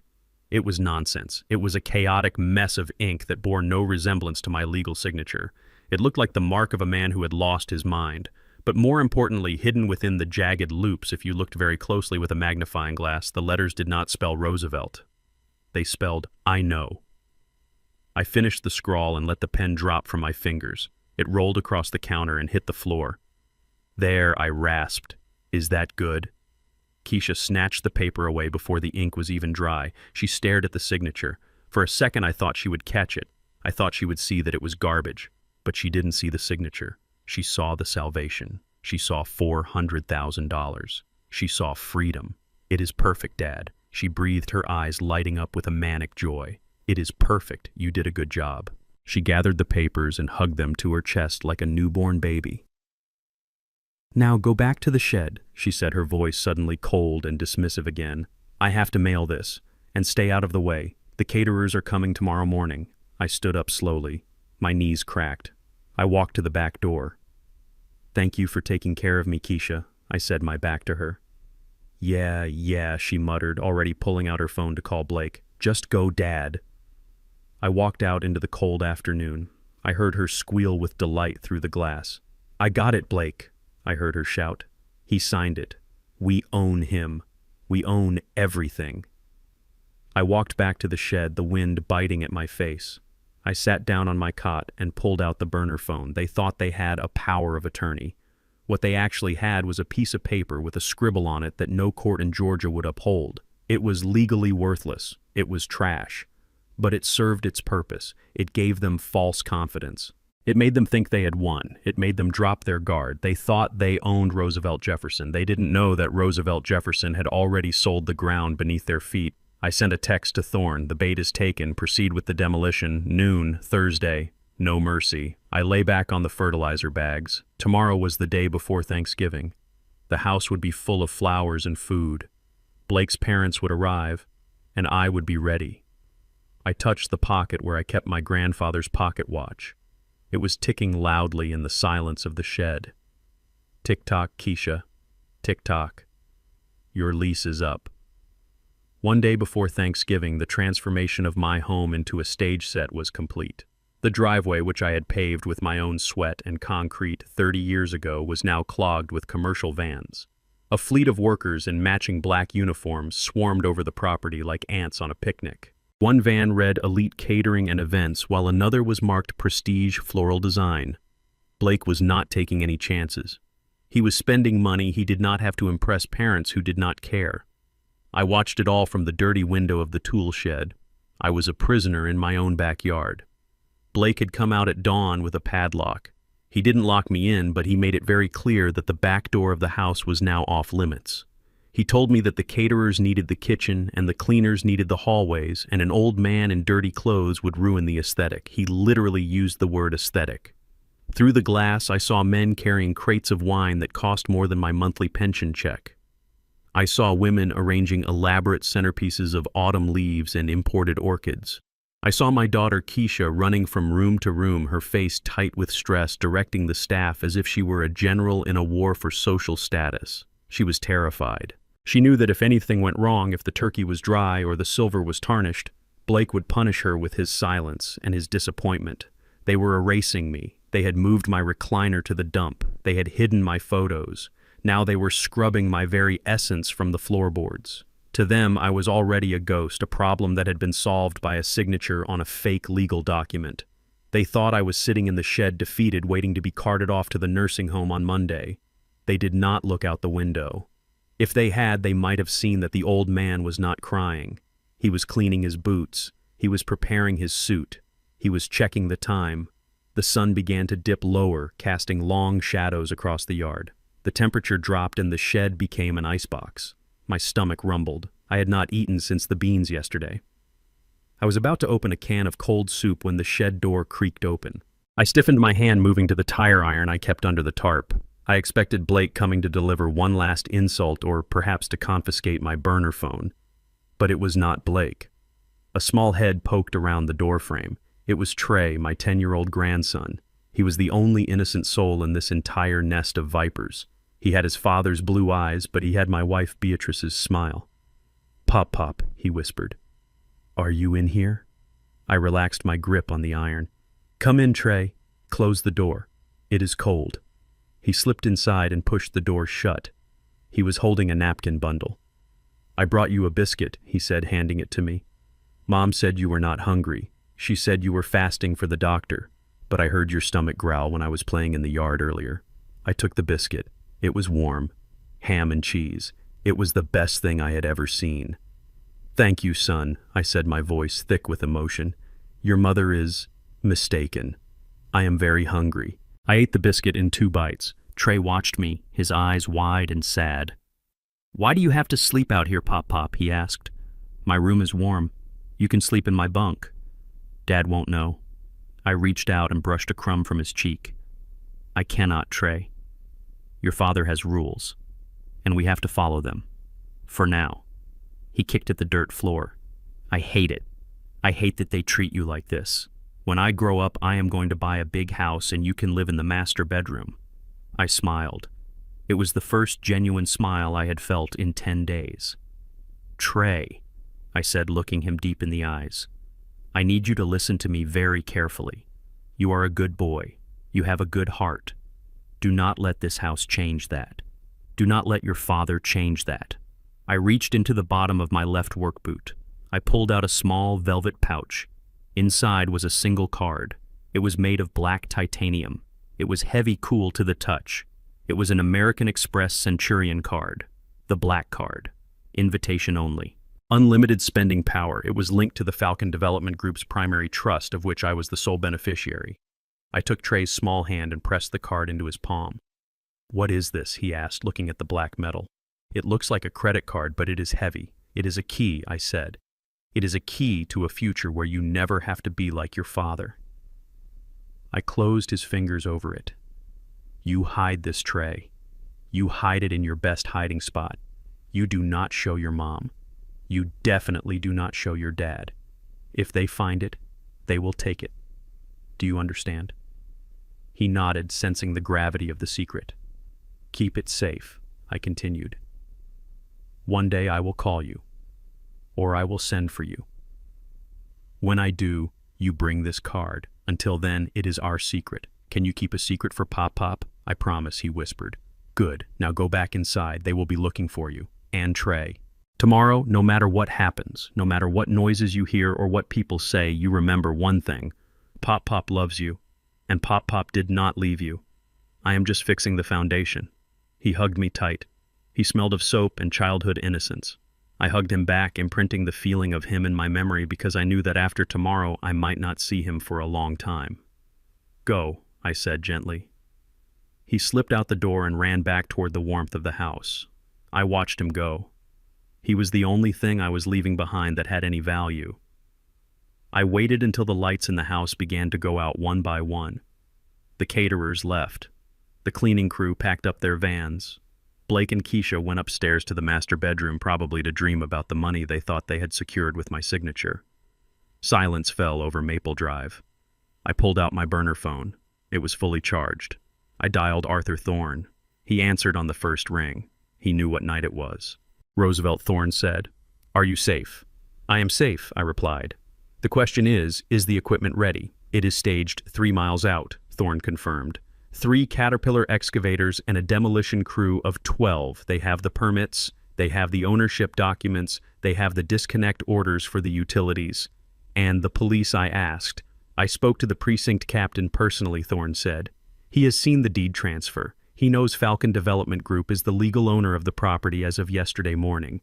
He knows that any occupants currently in the dwelling are technically squatters. He has agreed to stand down and let the property owner exercise his rights to clear the land." "Good," I said. "What time?" Rosie Thorne asked. I looked at the house. I imagined the turkey in the oven. I imagined Blake's parents sitting at the dining table judging the silverware. I imagined Keisha trying to pour wine with a steady hand. "Noon," I said. 12 o'clock sharp. I want the first bucket to hit the front porch right as they sit down to eat. Are you sure? Thorne asked one last time. There is no going back after this. This is scorched earth. They put me in a shed, Arthur, I said, my voice devoid of any warmth. They forged my name. They stole my dignity. They tried to erase me. I paused. Sanctuary is closed. Flatten it. Understood, Thorne said. See you at noon. I hung up the phone. I lay back on the fertilizer bags and stared at the roof of the shed. It was my last night in this backyard. Tomorrow there would be no backyard. There would be no house. There would be no lies. There would only be truth. And truth is heavy. Truth is loud. Truth looks a lot like a wrecking ball. I closed my eyes and waited for the sun to rise on Thanksgiving Day, the day of gratitude. And I had a lot to be grateful for. I was grateful that I had the power to show them exactly who they had messed with. Let them sleep. Let them dream. The wake-up call was coming. It was 4 in the morning on Thanksgiving Day, and the world was wrapped in a thick gray fog that swallowed the streetlights and muted the sleeping city of Atlanta. The air was damp and cold, the kind of chill that seeps into the wood of old buildings and the bones of old men. Inside the tool shed, my breath came out in white puffs as I sat up on the stack of fertilizer bags that had been my bed for the last 3 nights. I did not feel the cold. My blood was running hot with the adrenaline of a man who is about to walk out of prison. I stood up and stripped off the flannel shirt and the stained denim overalls I had worn for the last week. I let them fall to the dirt floor in a heap. They were the costume of the confused, helpless grandfather my daughter thought she knew. They were the rags of the victim. I kicked them into the corner near a rusted lawnmower blade. I would never wear them again. I reached for the garment bag I had hidden behind a stack of plywood. I unzipped it slowly, the sound loud in the small space. Inside hung my armor. It was a bespoke charcoal gray suit hand-stitched by a tailor in Milan who knew my measurements better than my doctor knew my heart rate. The fabric was Super 150s wool, soft as butter and tough as steel. I dressed in the semi-darkness, guided by the muscle memory of a man who had worn suits like this for 30 years in boardrooms my son-in-law could not even get a janitorial job in. I buttoned the crisp white dress shirt, feeling the starch against my skin. I tied the silk tie in a perfect Windsor knot, the crimson fabric gleaming even in the dim light. I pulled on the socks made of Egyptian cotton. Finally, I slipped my feet into a pair of black alligator skin loafers that cost more than the car Blake drove to his failed job. I stood in the center of the shed and adjusted my cuffs. I reached into the pocket of the suit jacket and pulled out a gold pocket watch. It was not the cheap watch I wore around the house. This was a Patek Philippe, a gift from the board of directors of Falcon Development Group when we closed the deal on the Midtown skyscraper project. I checked the time. 4:15. Right on schedule. A low, powerful hum began to vibrate through the thin wooden walls of the shed. It was not the rattling engine of a garbage truck or the whine of a commuter car. It was a deep, throaty purr that signaled raw power wrapped in velvet. I opened the shed door. The fog swirled around the yard, obscuring the house where my daughter and her husband slept, dreaming of the money they thought they had stolen from me. I stepped out into the mist. There, idling in the alleyway behind the back fence, was a Phantom. A Rolls-Royce Phantom extended wheelbase painted a black so deep it looked like a hole in the universe. The Spirit of Ecstasy hood ornament caught the reflection of a distant streetlight glowing like a silver angel of vengeance. The rear door opened. A man stepped out. He was 6'2", built like a linebacker, wearing a black suit that fit him perfectly. It was Marcus, my head of security and personal driver for 20 years. He had parked the car silently, avoiding the gravel, professional to the core. He did not look at the dilapidated shed. He did not look at the muddy yard. He looked at me. He saw the suit. He saw the posture. He saw that Rosie the gardener was gone, and Mr. Jefferson, the chairman, had returned. "Good morning, sir," Marcus said, his voice low and respectful. "Good morning, Marcus," I replied. The air tasted different now. It tasted clean. I turned back to the shed for one final task. I walked to the workbench where I had eaten cold beans from a can just hours before. I pulled a thick, cream-colored envelope from my inside pocket. On the front, in bold, steady calligraphy, I had written a simple instruction. To Keisha, open when you are desperate. I propped the envelope up against a rusty can of paint thinner. It was the only thing in the shed that was clean. It stood out like a beacon. I knew she would find it. When the bulldozers came, when the reality of her choices crashed down on her, she would come running to the shed looking for her father. She would not find me. She would find this letter, and inside she would find the truth that would haunt her for the rest of her life. I turned away from the workbench. I stepped out of the shed and closed the door. I did not lock it. There was nothing left in there worth stealing. I walked across the frozen mud of the alleyway toward the car. Marcus held the rear suicide door open for me. The interior light spilled out, revealing acres of lamb's wool carpeting and polished walnut veneer. I stopped at the door. I felt a pull, a magnetic tug from the house behind me. It was the instinct of a father, the old habit of checking the locks, checking the windows, making sure the children were safe. I resisted it. I hardened my heart until it was as solid as the concrete foundations I used to pour. I did not look back at the house. I did not look at the window of the room where my grandson slept. I had given him the key to his future. The rest was up to fate. I ducked my head and slid into the back seat of the Rolls-Royce. The leather was soft and smelled of wealth and isolation. Marcus closed the door with a solid, heavy thud that sealed out the cold, the fog, and the betrayal. The silence inside the car was absolute. It was a sanctuary. "Where to, Mr. Jefferson?" Marcus asked, meeting my eyes in the rearview mirror. "Take me to the airfield, Marcus," I said, leaning back and crossing my legs. "The Gulf Stream is fueled and waiting. But first, stop at the 24-hour diner on Piedmont. I want a real cup of coffee." "And Marcus." "Yes, sir. Drive slowly. I want to enjoy the ride." The car pulled away from the curb, gliding over the potholes of the alley as if they did not exist. We turned onto the main street, the headlights cutting a path through the fog. I watched the neighborhood pass by through the tinted glass. The houses were dark. The families inside were sleeping secure in their homes. My family was sleeping too. But they were sleeping inside a time bomb, and the timer had just ticked down to 0. I reached for the crystal decanter in the center console and poured myself a glass of sparkling water. I took a sip. It was cold and sharp. I was gone. Roosevelt, the burden, was gone. Roosevelt, the victim, was gone. The king had returned to his board. And he had just made his move. Checkmate. At 10 o'clock on Thanksgiving morning, the enemy breached the perimeter. They did not come with guns or tanks, but in a rented Lincoln town car that pulled into the driveway I had paved with my own sweat. I was miles away at 30,000 feet, sipping coffee in a leather armchair, but I knew the scene as intimately as if I were standing in the foyer. I had watched them prepare for this moment for weeks. I knew exactly how Blake would straighten his tie in the mirror, sweating through his undershirt. I knew how Keisha would check her makeup one last time, terrified that a single crack in her foundation would reveal the ruin beneath. The car doors opened and the Vanderbilts stepped out. Richard and Eleanor Vanderbilt. They were people who wore their judgment like expensive jewelry. Richard was a tall man with silver hair and a perpetual sneer, the kind of man who checks the hallmarks on silverware before he eats with it. Eleanor was thin, brittle, and draped in cashmere that cost more than my first truck. They stood on the walkway and surveyed the property. They looked at the landscaping I had planted. They looked at the brickwork I had laid.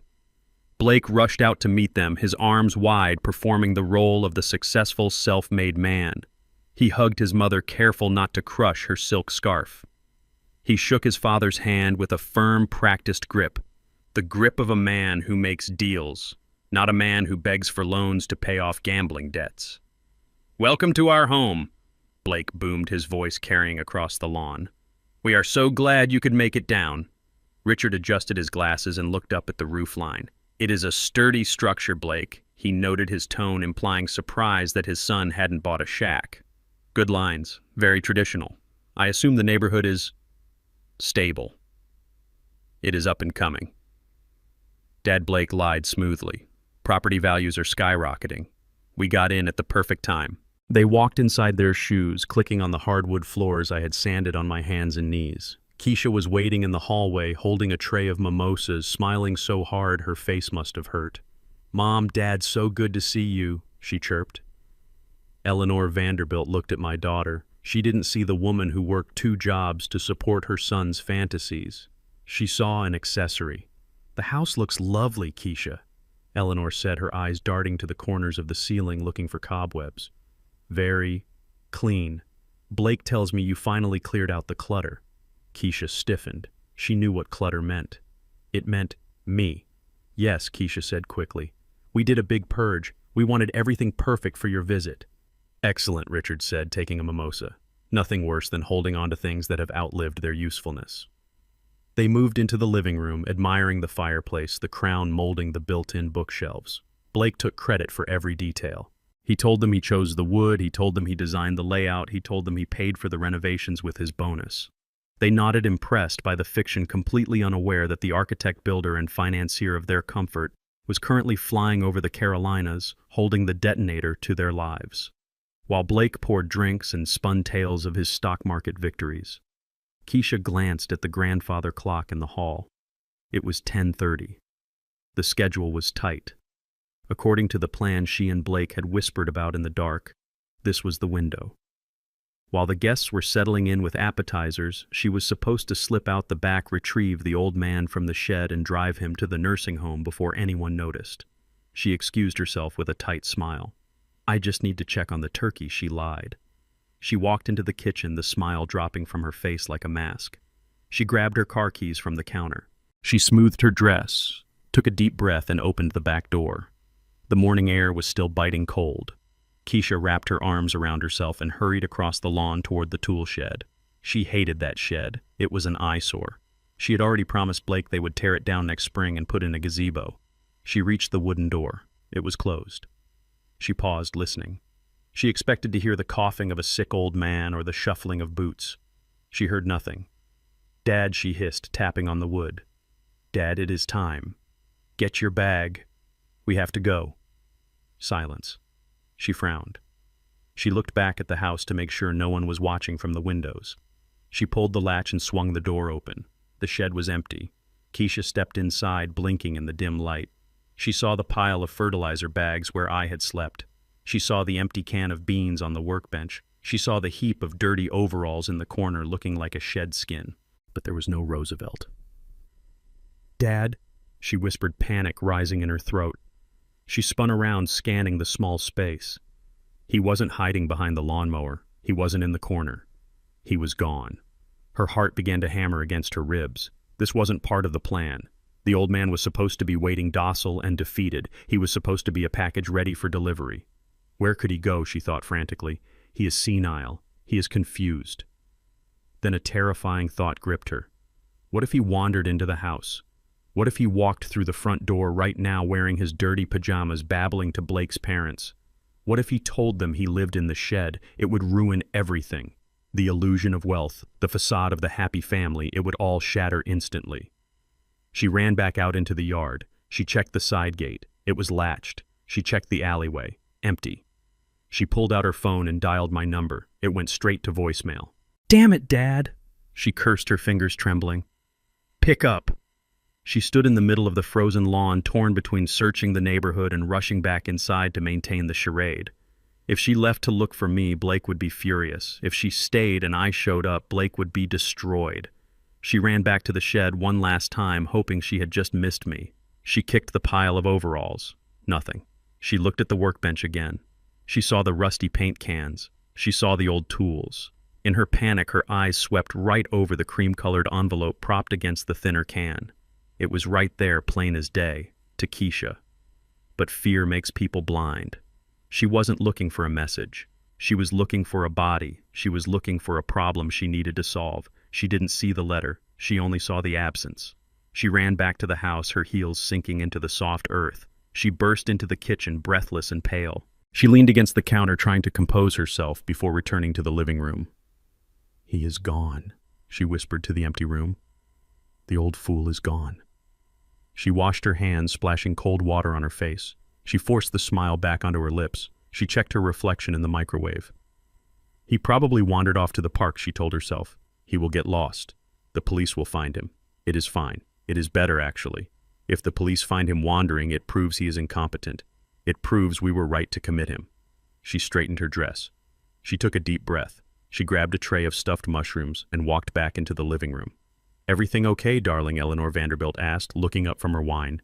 Perfect, Keisha said, her voice trembling only slightly. Everything is absolutely perfect. The turkey is cooking beautifully. She looked at Blake. He winked at her, thinking the mission was accomplished, thinking the trash had been taken out.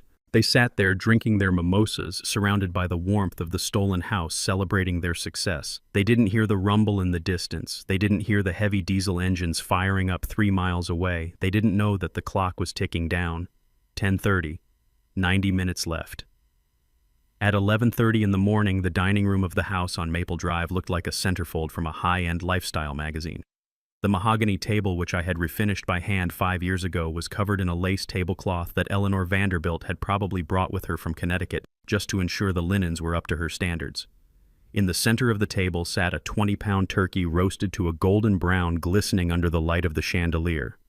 Surrounding it were silver bowls filled with truffle mashed potatoes, glazed carrots, and stuffing made with artisan bread. It was a feast fit for royalty, paid for by the invisible labor of the man who was supposedly rotting in a nursing home.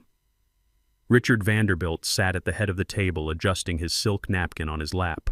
He looked around the room with a critical eye, nodding slowly as if he were an inspector finally signing off on a project. Eleanor sat opposite him, sipping her wine with a delicate pinky finger extended. To their right sat my grandson Trey, who looked small and miserable in a stiff button-down shirt. He was staring at his plate, his hand clutching something in his pocket. I knew what it was. It was the black titanium card.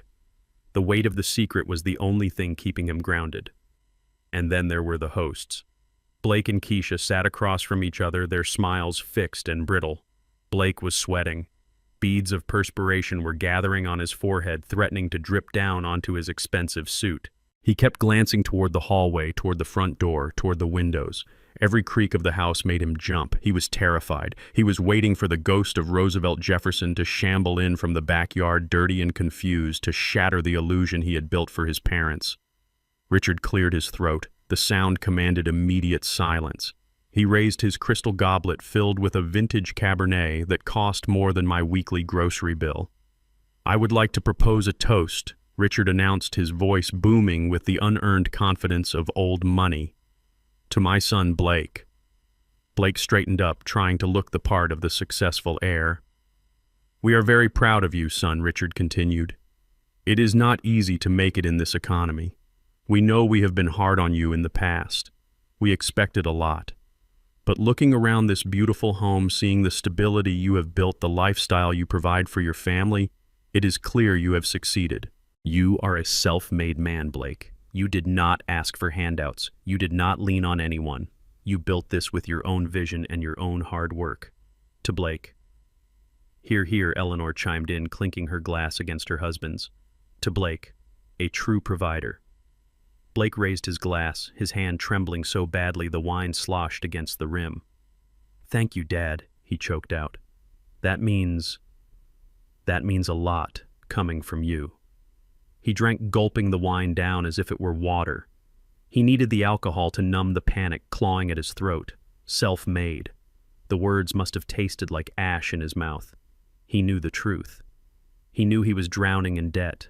He knew the house belonged to his father-in-law. He knew he was a fraud. Keisha raised her glass too, but she did not drink. Her other hand was hidden beneath the table, clutching her smartphone. She was dialing my number for the 10th time in the last hour. I could imagine the sound of the voicemail buzzing in her ear. "Please leave a message." She ended the call and dialed again. Her panic was rising with every failed attempt. Where was the old man? Why wasn't he in the shed? If the police found him wandering the streets, they would bring him back here. A squad car pulling up during Thanksgiving dinner would be a disaster. Or worse, what if he had regained his senses? What if he walked into a bank? What if he called a lawyer? She looked across the table at Blake. His eyes met hers. They shared a moment of pure, terrified telepathy. They were trapped in their own lie, waiting for the inevitable collapse, but praying it would hold for just one more day. Just get through the turkey. Blake's eyes seemed to plead. Just get through the pie. Then we can find him. Then we can bury him. "Let us eat," Richard declared, picking up the carving knife and fork. "Blake, why don't you do the honors? Carve the bird for your family." Blake stood up, his legs shaky. He took the knife. He looked at the turkey. It probably looked like a judge to him. Suddenly, the water in the crystal glasses rippled. It was a small movement at first, a tiny concentric circle spreading from the center of the wine. Then the silverware rattled against the china plates. A low hum began to vibrate through the floorboards, traveling up through the legs of the table and into the bodies of the diners. Eleanor frowned, putting her glass down. "Is that thunder?" she asked, looking toward the window. The forecast said clear skies. Blake froze the knife, hovering over the turkey. He felt it. It was deep. It was heavy. It wasn't thunder. Thunder rolls and fades. This sound was constant. It was growing louder, a rhythmic, mechanical grinding that sounded like the earth itself was being chewed up. Keisha dropped her phone. It hit the carpet with a dull thud. She looked at the front window. The sheer curtains were trembling. "What on earth is that?" Richard demanded, annoyed by the interruption of his meal. "Is there road work happening on a holiday?" "Blake, you said this was a quiet neighborhood." I do not know," Blake stammered. "Maybe it is a truck, a delivery truck." The sound grew to a roar. It was the sound of massive diesel engines revving in unison. It was the sound of steel tracks crushing asphalt. It was the sound of raw, unbridled power. Then the light in the room changed. A shadow fell across the dining room window, blocking out the noon sun. It wasn't a cloud. It was something solid, something massive. Trey jumped up from his chair and ran to the window. He pulled back the curtains. "Cool," he shouted, his voice filled with the awe of a 10-year-old boy. "Dad, look. It is huge." Blake ran to the window. He looked out. His face went white. All the blood drained from his skin, leaving him looking like a corpse in a designer suit. Standing on the front lawn, crushing the prize-winning azaleas and tearing up the manicured grass, were three yellow monsters. Caterpillar 349 hydraulic excavators. Their massive steel arms were raised high in the air, their buckets gleaming in the sun like the claws of prehistoric beasts. Behind them, parked sideways to block the entire street, was a black limousine and a fleet of black SUVs. And standing on the front porch, right in front of the door, was a man in a black trench coat holding a megaphone. The roar of the engines idled down to a menacing thrum. The house was surrounded. The ground was still shaking. "Oh my God!" Eleanor shrieked, clutching her pearls. "Blake, what is happening? Who are those people?" Blake could not speak. He could not move. He recognized the logo on the side of the machines, Falcon Development Group, and then the amplified voice boomed through the front door, shaking the walls. "This is a final eviction notice," the voice announced, calm and professional.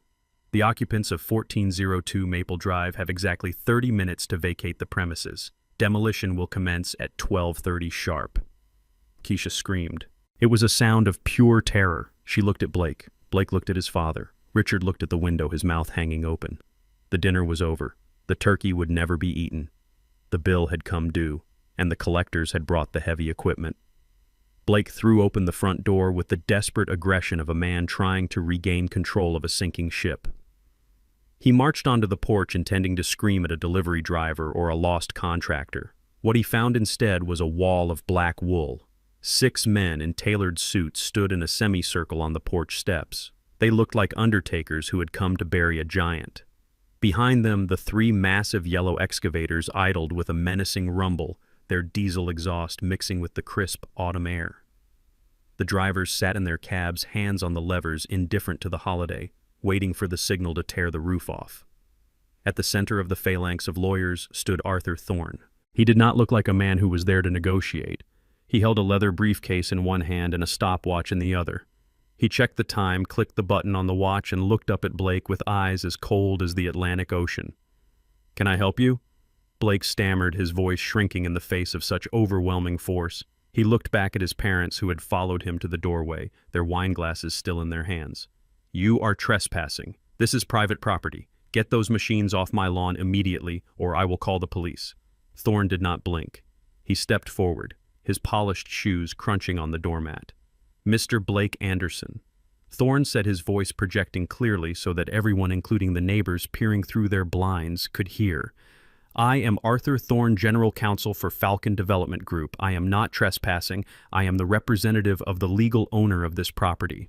Blake laughed, a high-pitched, nervous sound that bordered on hysteria. "Owner. I am the owner. Well, my wife and I. We live here. This is our home. You have the wrong address. Go away. Thorne opened his briefcase. He pulled out a document stamped with the official seal of the county clerk.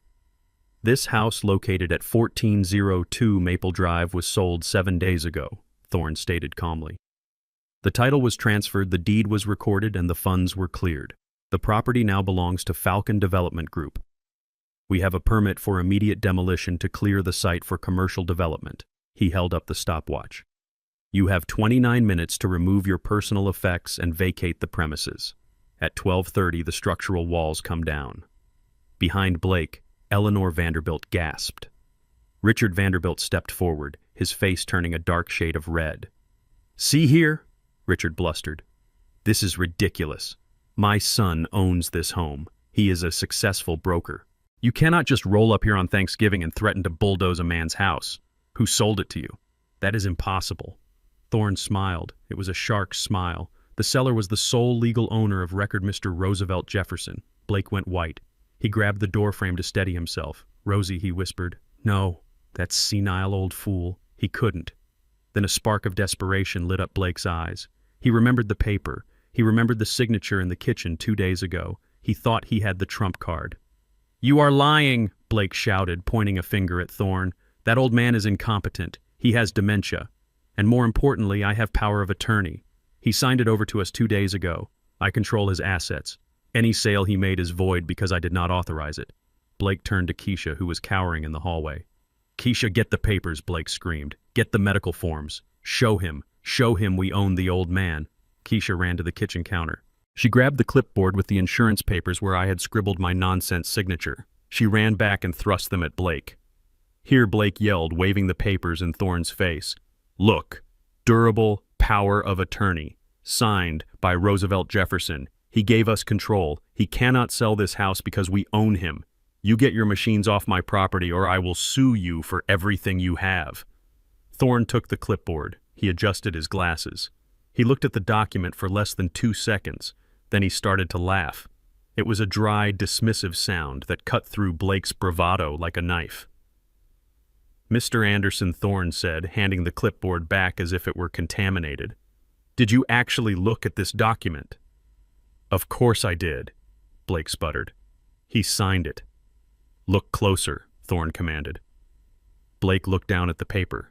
He looked at the jagged, looping scrawl on the signature line. "That is his signature," Blake insisted. "He is old." His hands shake. "That is not a signature," Thorne corrected him. "That is graffiti. And if you look very closely at the loops, Mr. Anderson, you will see that it does not spell Roosevelt Jefferson." Blake squinted. He brought the paper up to his nose. His eyes widened. He traced the lines with his finger. I-K-N-O-W...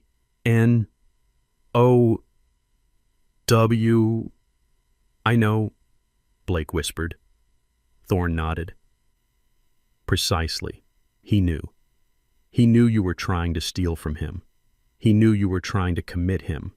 And he knew that this document would be legally worthless in any court in Georgia. Roosevelt Jefferson did not sign away his rights, Mr. Anderson. He played you." Blake dropped the clipboard. The papers scattered across the porch, fluttering in the wind. "But the deed," Blake stammered, his reality fracturing. "We have lived here for 5 years. He promised it to us. He promised you shelter." Thorne said, his voice hardening. "He did not promise you ownership. And since you forged his signature on a $400,000 loan application with a predatory lender putting his property at risk, he decided to liquidate the asset before you could lose it for him."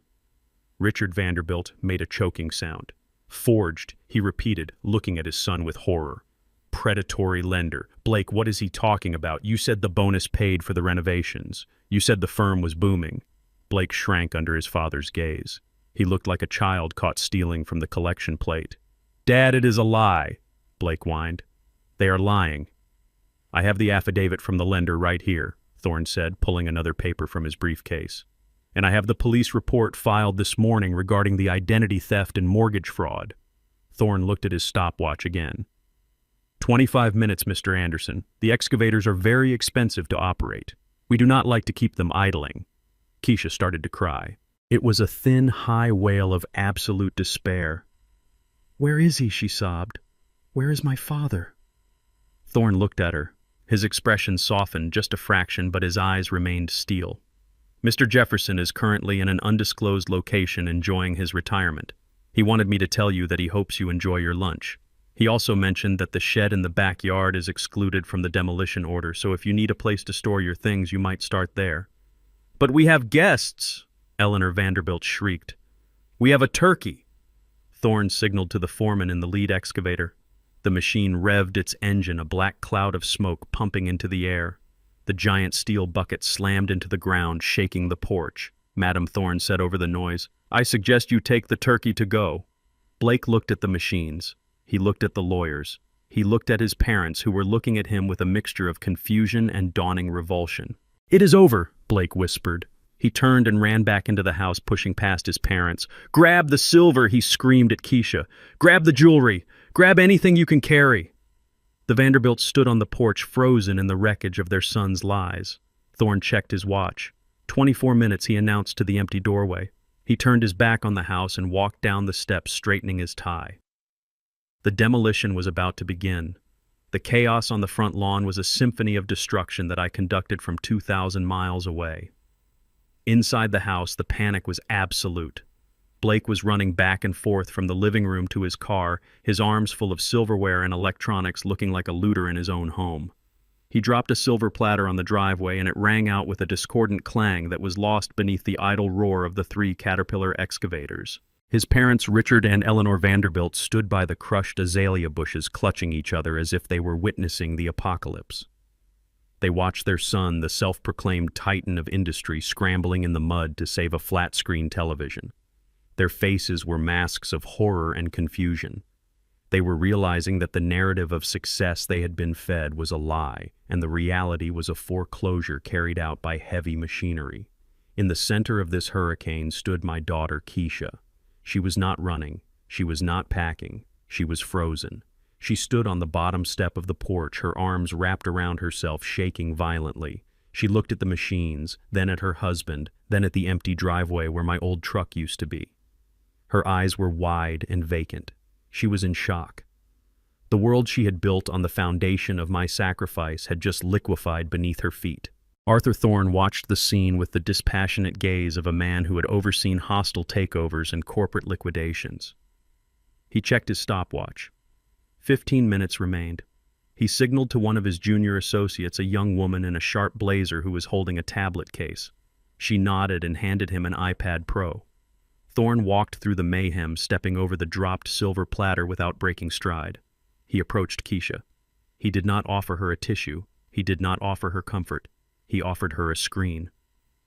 Mrs. Anderson Thorne said, his voice cutting through the noise of the engines. There is someone who wishes to speak with you. It is a matter of some urgency regarding the transition of the property. Keisha blinked, looking at him as if he were speaking a foreign language. Who? She whispered, her voice barely audible. Thorne did not answer. He simply held the iPad up to her face. The screen was black for a second, reflecting her own terrified, tear-streaked face. Then the connection stabilized. The pixels flared to life. The image that filled the high-definition screen was so bright, so vibrant that Keisha had to squint. It was a window into another world. The background was a deep, impossible blue. It was the color of the Caribbean Sea meeting a cloudless sky. The sun was shining with a brilliance that made the gray November day in Atlanta look like a black and white photograph. In the foreground, sitting on the white leather deck of a private yacht, was a man. He was not wearing dirty denim overalls. He was not covered in grease or dust. He was wearing a linen suit the color of oatmeal, tailored to perfection, with a silk pocket square that fluttered gently in the ocean breeze. On his wrist sat the gold Patek Philippe watch that caught the sunlight. In his hand he held a crystal flute of vintage champagne, the condensation beating on the glass. Keisha leaned in her breath, hitching in her throat. She recognized the eyes. They were the only thing that remained of the father she thought she knew. But the rest of him was a stranger. This was not Rosie the gardener. This was Roosevelt Jefferson, the majority shareholder. This was the man who signed the checks. Dad, she gasped, reaching out to touch the screen but pulling her hand back as if it were hot. Dad, where are you? The police are looking for you. We thought you were lost. We thought you were dead. I took a sip of champagne, letting the bubbles burst on my tongue. I looked into the camera lens, looking directly into her eyes across the digital divide. I did not smile. I did not frown. I looked at her with the serene detachment of a judge delivering a verdict. "Hello, Keisha," I said. My voice came through the iPad speakers clear and crisp, silencing the nearby conversation of the Vanderbilt parents who had leaned in to see who was on the screen. "I am not lost daughter," I continued, "and I am certainly not dead. I am currently anchored off the coast of St. Bart's. I decided that the winter in Georgia was bad for my joints, and the atmosphere in my house was bad for my soul. So I decided to take an early retirement." Keisha stared at me, her mouth opening and closing. She looked at the yacht. She looked at the suit. She looked at the peace in my face. "But the money," she stammered. "The house." Blake said we owned everything. "You signed the papers. You are confused. You need to come home. We can fix this." I laughed. It was a rich, deep sound that had not been heard in that house for years. "There is nothing to fix, Keisha," I said. "And I am not confused. In fact, I have never been more lucid. I did not sign your papers. I signed a warning. You just did not read it because you were too busy counting money that did not belong to you." I leaned forward, bringing my face closer to the camera. The sunlight cast shadows across my face, making me look like a carving of stone. "You wanted me out, Keisha. You wanted to erase me. You wanted to put me in a warehouse so you could impress people who do not care about you. You wanted to turn my home into a stage for your vanity. Well, congratulations. You got your wish. I am gone. But Dad, the house," she wailed, gesturing to the excavators behind her. "They are going to tear it down. Blake says they bought it. You have to tell them to stop. It is our home." "It was never your home," I corrected her, my voice hardening. "It was my home. It was the home I built for your mother. It was the home where I raised you. You were a guest. And you were a bad guest. You disrespected the host. You tried to steal the furniture. And you tried to bury the landlord." I took another sip of champagne. "And regarding the demolition," I said, "I cannot stop it. I would not stop it even if I could. I sold it to Falcon Development Group. I believe you know their reputation. They are very efficient." Blake ran up to Keisha, then panting, sweating, holding a box of watches. He looked at the screen. He saw me. He saw the yacht. His eyes almost popped out of his head. "Rosie," he shouted. "What is this? Is that a boat? Where did you get a boat? Tell these people to leave. Tell them I have power of attorney." I looked at Blake. I looked at the man who had called me a stray. "Hello, Blake," I said. "I see you met Mr. Thorne. He is a very good lawyer. He handles all my personal assets, including the 15% stake I hold in the company that just bought this property."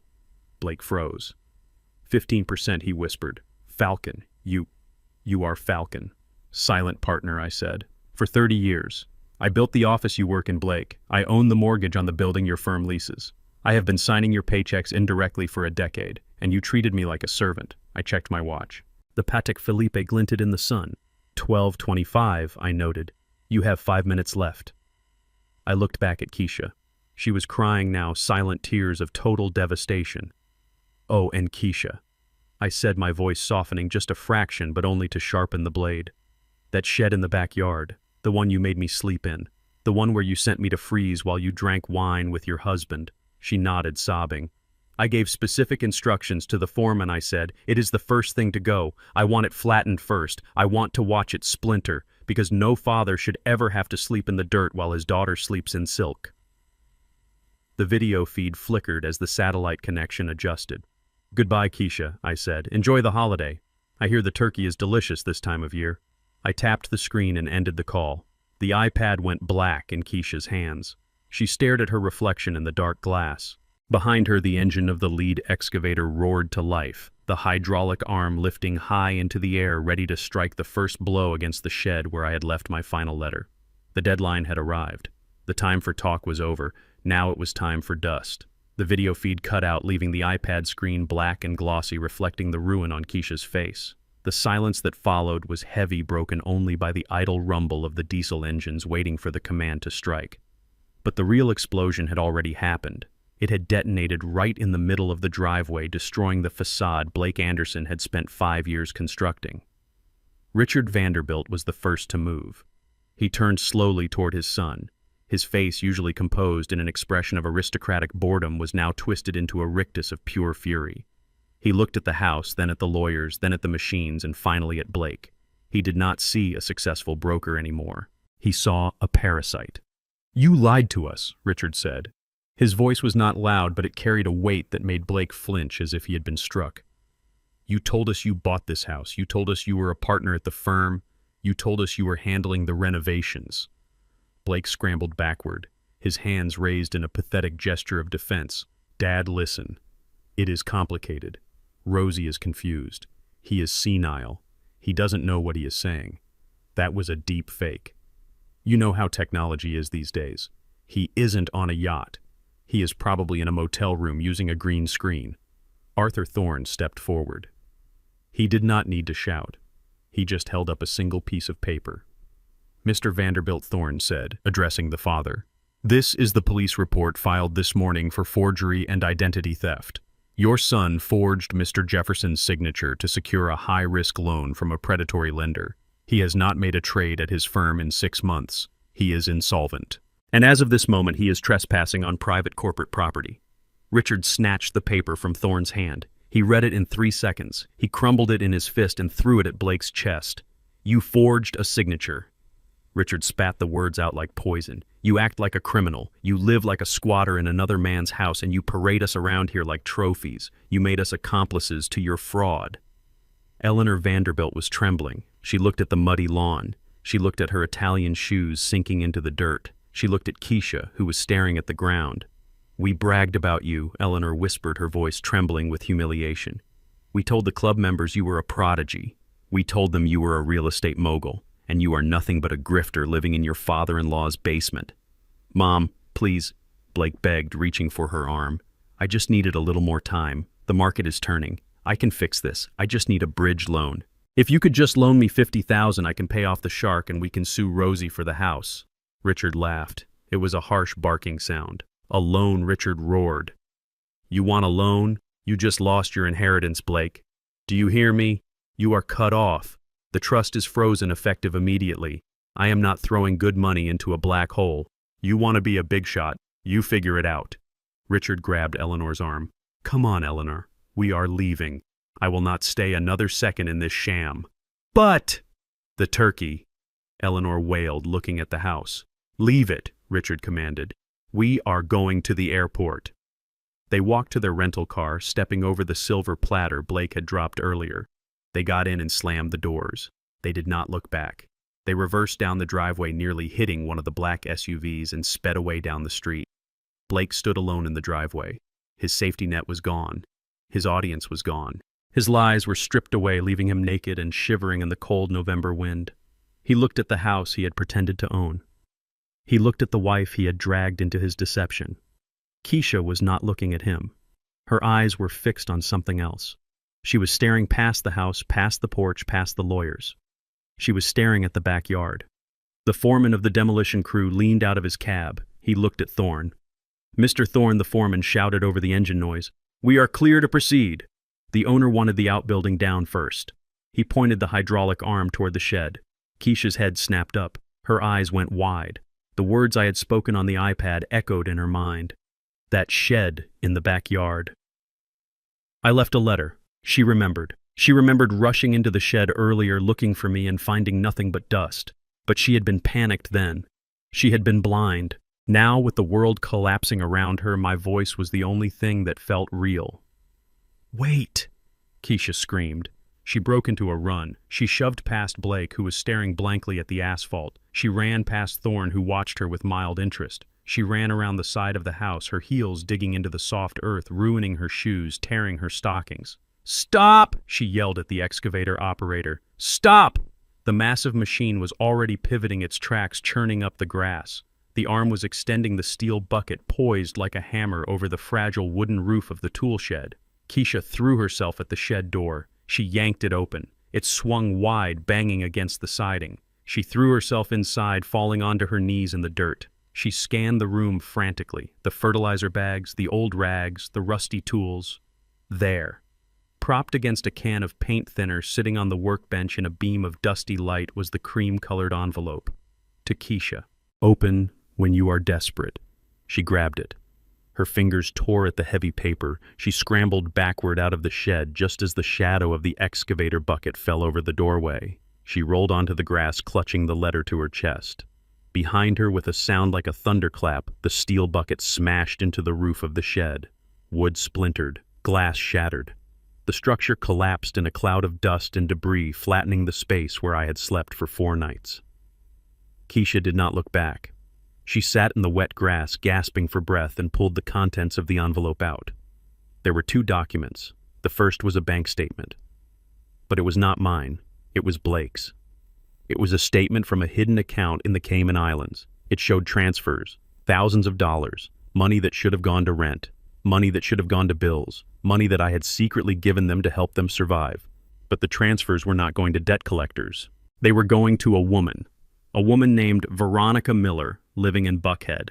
Keisha flipped to the second document. It was a paternity test result. The probability of paternity was 99.9%.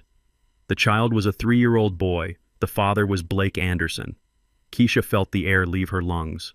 The world tilted on its axis. He wasn't just broke. He wasn't just a liar. He was cheating. He had a whole other family. He had been taking the money I gave them, the money she worked 2 jobs for, and he was funneling it to a mistress and a secret child in the most expensive district in the city. He had made her evict her own father. He had made her humiliate me. He had made her sleep in a house built on fraud, all to protect a life he was living with someone else. She stood up. She held the papers in her hand like a weapon. She walked back around the house. Blake was standing by the porch arguing with Thorne, trying to buy more time. He looked up and saw Keisha. He saw the dust on her dress. He saw the tear in her stockings. And then he saw the papers in her hand. His face, which had been pale, went gray. He recognized the bank logo. Keisha Blake started taking a step toward her. "Honey, listen. Whatever you found, we can explain it. Rosie is trying to divide us. He is manipulating you." Keisha stopped 3 feet from him. She did not scream. She did not cry. She looked at him with the cold, dead eyes of a woman who realizes she has murdered her own soul for a counterfeit coin. "You have a son," she said. Her voice was flat dead. Blake froze. "How did you—" "Rosie hacked my files. That is illegal." "Keisha, that is inadmissible. You have a son," she repeated louder, "in Buckhead. You spent $40,000 on an apartment for her last year. That was my dad's money. That was my salary." Blake looked around wildly, looking for an escape route. "It was a mistake. It happened before we were serious. I was just trying to fix it. I was trying to pay her off so she would not bother us. I did it for us, Keisha. I did it to protect our family. To protect us!" Keisha screamed, throwing the papers in his face. "You made me throw my father in a shed to protect your mistress. You made me sign those papers to protect your secret. You aren't broke, Blake. You are just spending our money on another life." She lunged at him. She clawed at his face. Blake stumbled back, tripping over his own feet and falling onto the driveway into the mud.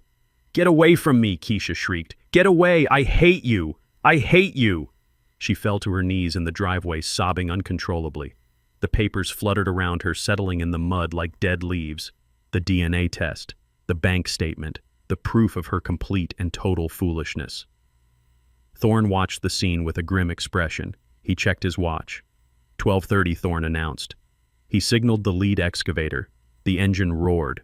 The machine turned away from the ruins of the shed and faced the house I built, the house where Keisha took her first steps, the house where Beatrice died. The steel teeth of the bucket bit into the roof of the front porch. Wood groaned. Shingles flew. The entire front of the house sheared away, exposing the living room like a dollhouse. The festive table, the roast turkey, the crystal glasses, it was all exposed to the cold daylight. Keisha looked up. She saw her home being eaten alive. She saw Blake crawling backward in the mud, trying to get away from her. She saw the lawyers watching impassively. She was alone. She had no father. She had no husband. She had no home. She screamed a long, tearing sound of absolute regret, but her voice was lost beneath the roar of the engines and the sound of 40 years of history crashing down into a pile of rubble. The destruction of 1402 Maple Drive was not a tragedy. It was a correction. The lead excavator swung its massive yellow arm and the steel bucket crashed through the roof of the master bedroom. The sound was like a bomb going off. Wood splintered and glass exploded outward in a glittering shower. The walls I had framed with my own hands 30 years ago buckled and collapsed, sending a plume of drywall dust into the cold November air.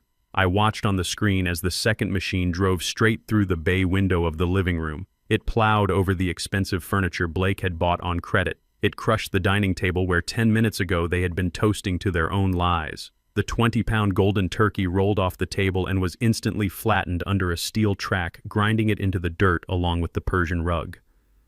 Blake Anderson stood in the driveway watching his kingdom turn to rubble.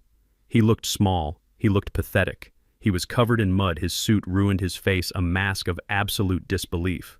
He turned to run to get to his car to escape the nightmare he had created, but he did not make it 3 steps. A siren wailed, cutting through the mechanical roar of the demolition. 2 police cruisers screeched to a halt at the curb, blocking the exit. Officers swarmed out, their hands on their holsters. Arthur Thorne stepped forward, pointing a finger directly at Blake. "That is him," Thorne said, his voice cutting through the chaos. "That is the man who forged the loan documents." Blake froze. He looked at the officers, then at Thorne, then at the ruins of the house. He tried to speak, but only a strangled sob came out. The officers grabbed him. They spun him around and slammed him against the hood of the black SUV. The click of the handcuffs was audible even over the sound of the crushing timber. "You have the wrong guy," Blake screamed as they shoved him into the back of the squad car. "My father-in-law told me to do it. He is the one you want. He is crazy. He set me up. Nobody listened." The door slammed shut, sealing him inside his new reality. He was going to spend Thanksgiving in a holding cell and the next 10 years explaining to a judge why he stole a house from an old man. Keisha did not look at her husband. She did not move to help him. She stood in the middle of the yard, her heels broken, her dress torn, surrounded by the debris of her childhood home. She watched the excavator tear down the wall of her old bedroom. She saw her life disintegrate. She had no husband. He was a criminal and a cheater with a secret family. She had no father. She had betrayed him, and he had vanished. She had no home. It was being loaded into dump trucks right before her eyes. She fell to her knees in the dirt, clutching the DNA test and the bank statement to her chest. She opened her mouth to scream, but no sound came out. She was a statue of regret, sitting in the wreckage of her own greed. The dust from the house settled on her hair, turning it gray, making her look like the old woman she had tried to discard. I watched it all from the deck of the yacht. The feed cut out as the local news crews arrived to film the spectacle, but I had seen enough. I closed the iPad and handed it to Marcus, who was standing nearby holding a fresh bottle of champagne. "It is done," Marcus said softly. "It is done," I replied. I stood up and walked to the railing of the boat. The Caribbean Ocean stretched out before me, endless and blue. The water was clear, so different from the muddy red clay of Georgia. The air was warm, smelling of salt and freedom. "They thought I was just an old man," I said, speaking to the wind and the waves. They looked at my gray hair and my slow walk, and they saw weakness. They saw a resource to be mined until it was empty. They forgot who I am. I looked down at my hands. They were manicured now, no longer stained with grease, but the strength was still there. I built that life from nothing. I continued, my voice gaining strength. I mixed the mortar, I laid the bricks, I wired the lights. I created a world for them where they could be safe and warm, and because I built it, I had the right to tear it down. I took a sip of the cold champagne. They wanted a Thanksgiving dinner. They wanted to show off. They wanted to pretend they were kings and queens while I ate beans in a shed. Well, they got a show. They got a lesson in structural engineering. If the foundation is rotten, the house must come down. I thought about Keisha sitting in the dirt. I felt a flicker of sadness, but I crushed it. She had made her choice. She chose the husband who called me astray. She chose the nursing home. She chose the betrayal. "I am not cruel," I whispered. "I am just a contractor, and when a building is condemned, you do not paint it, you bulldoze it." I put on my sunglasses, blocking out the glare of the tropical sun. I looked at the horizon. I was 73 years old. I had millions of dollars in the bank. I had my health. And for the first time in 40 years, I had no one to take care of but myself. "This Thanksgiving, I am not thankful for the turkey," I said, raising my glass to the empty ocean. "I am not thankful for the family that tried to bury me. I am thankful for the clarity. I am thankful that I woke up before the dirt hit the coffin lid." I turned to the captain, who was waiting in the bridge. "Captain," I called out. "Yes, Mr. Jefferson," the captain replied. "Full throttle," I said. "Let us see what is over the horizon. I am done looking back." The engines of the yacht roared to life, a deep, powerful sound that vibrated through the deck. The bow rose, cutting through the waves, leaving a white wake behind us. I watched the island of St. Bart's recede into the distance. I took a deep breath, filling my lungs with the sweet air of survival. My name is Roosevelt Jefferson. I am a builder, I am a father, and I am a free man. And as for the rubble on Maple Drive, let the weeds have it. I have new things to build. The yacht sped up, racing toward the sun, leaving the ruins of the past far behind in the wake of my own liberation. Happy Thanksgiving indeed. They say blood is thicker than water, but I learned that greed is an acid that dissolves even the strongest bonds. My daughter and her husband made the fatal mistake of valuing my net worth over my self-worth.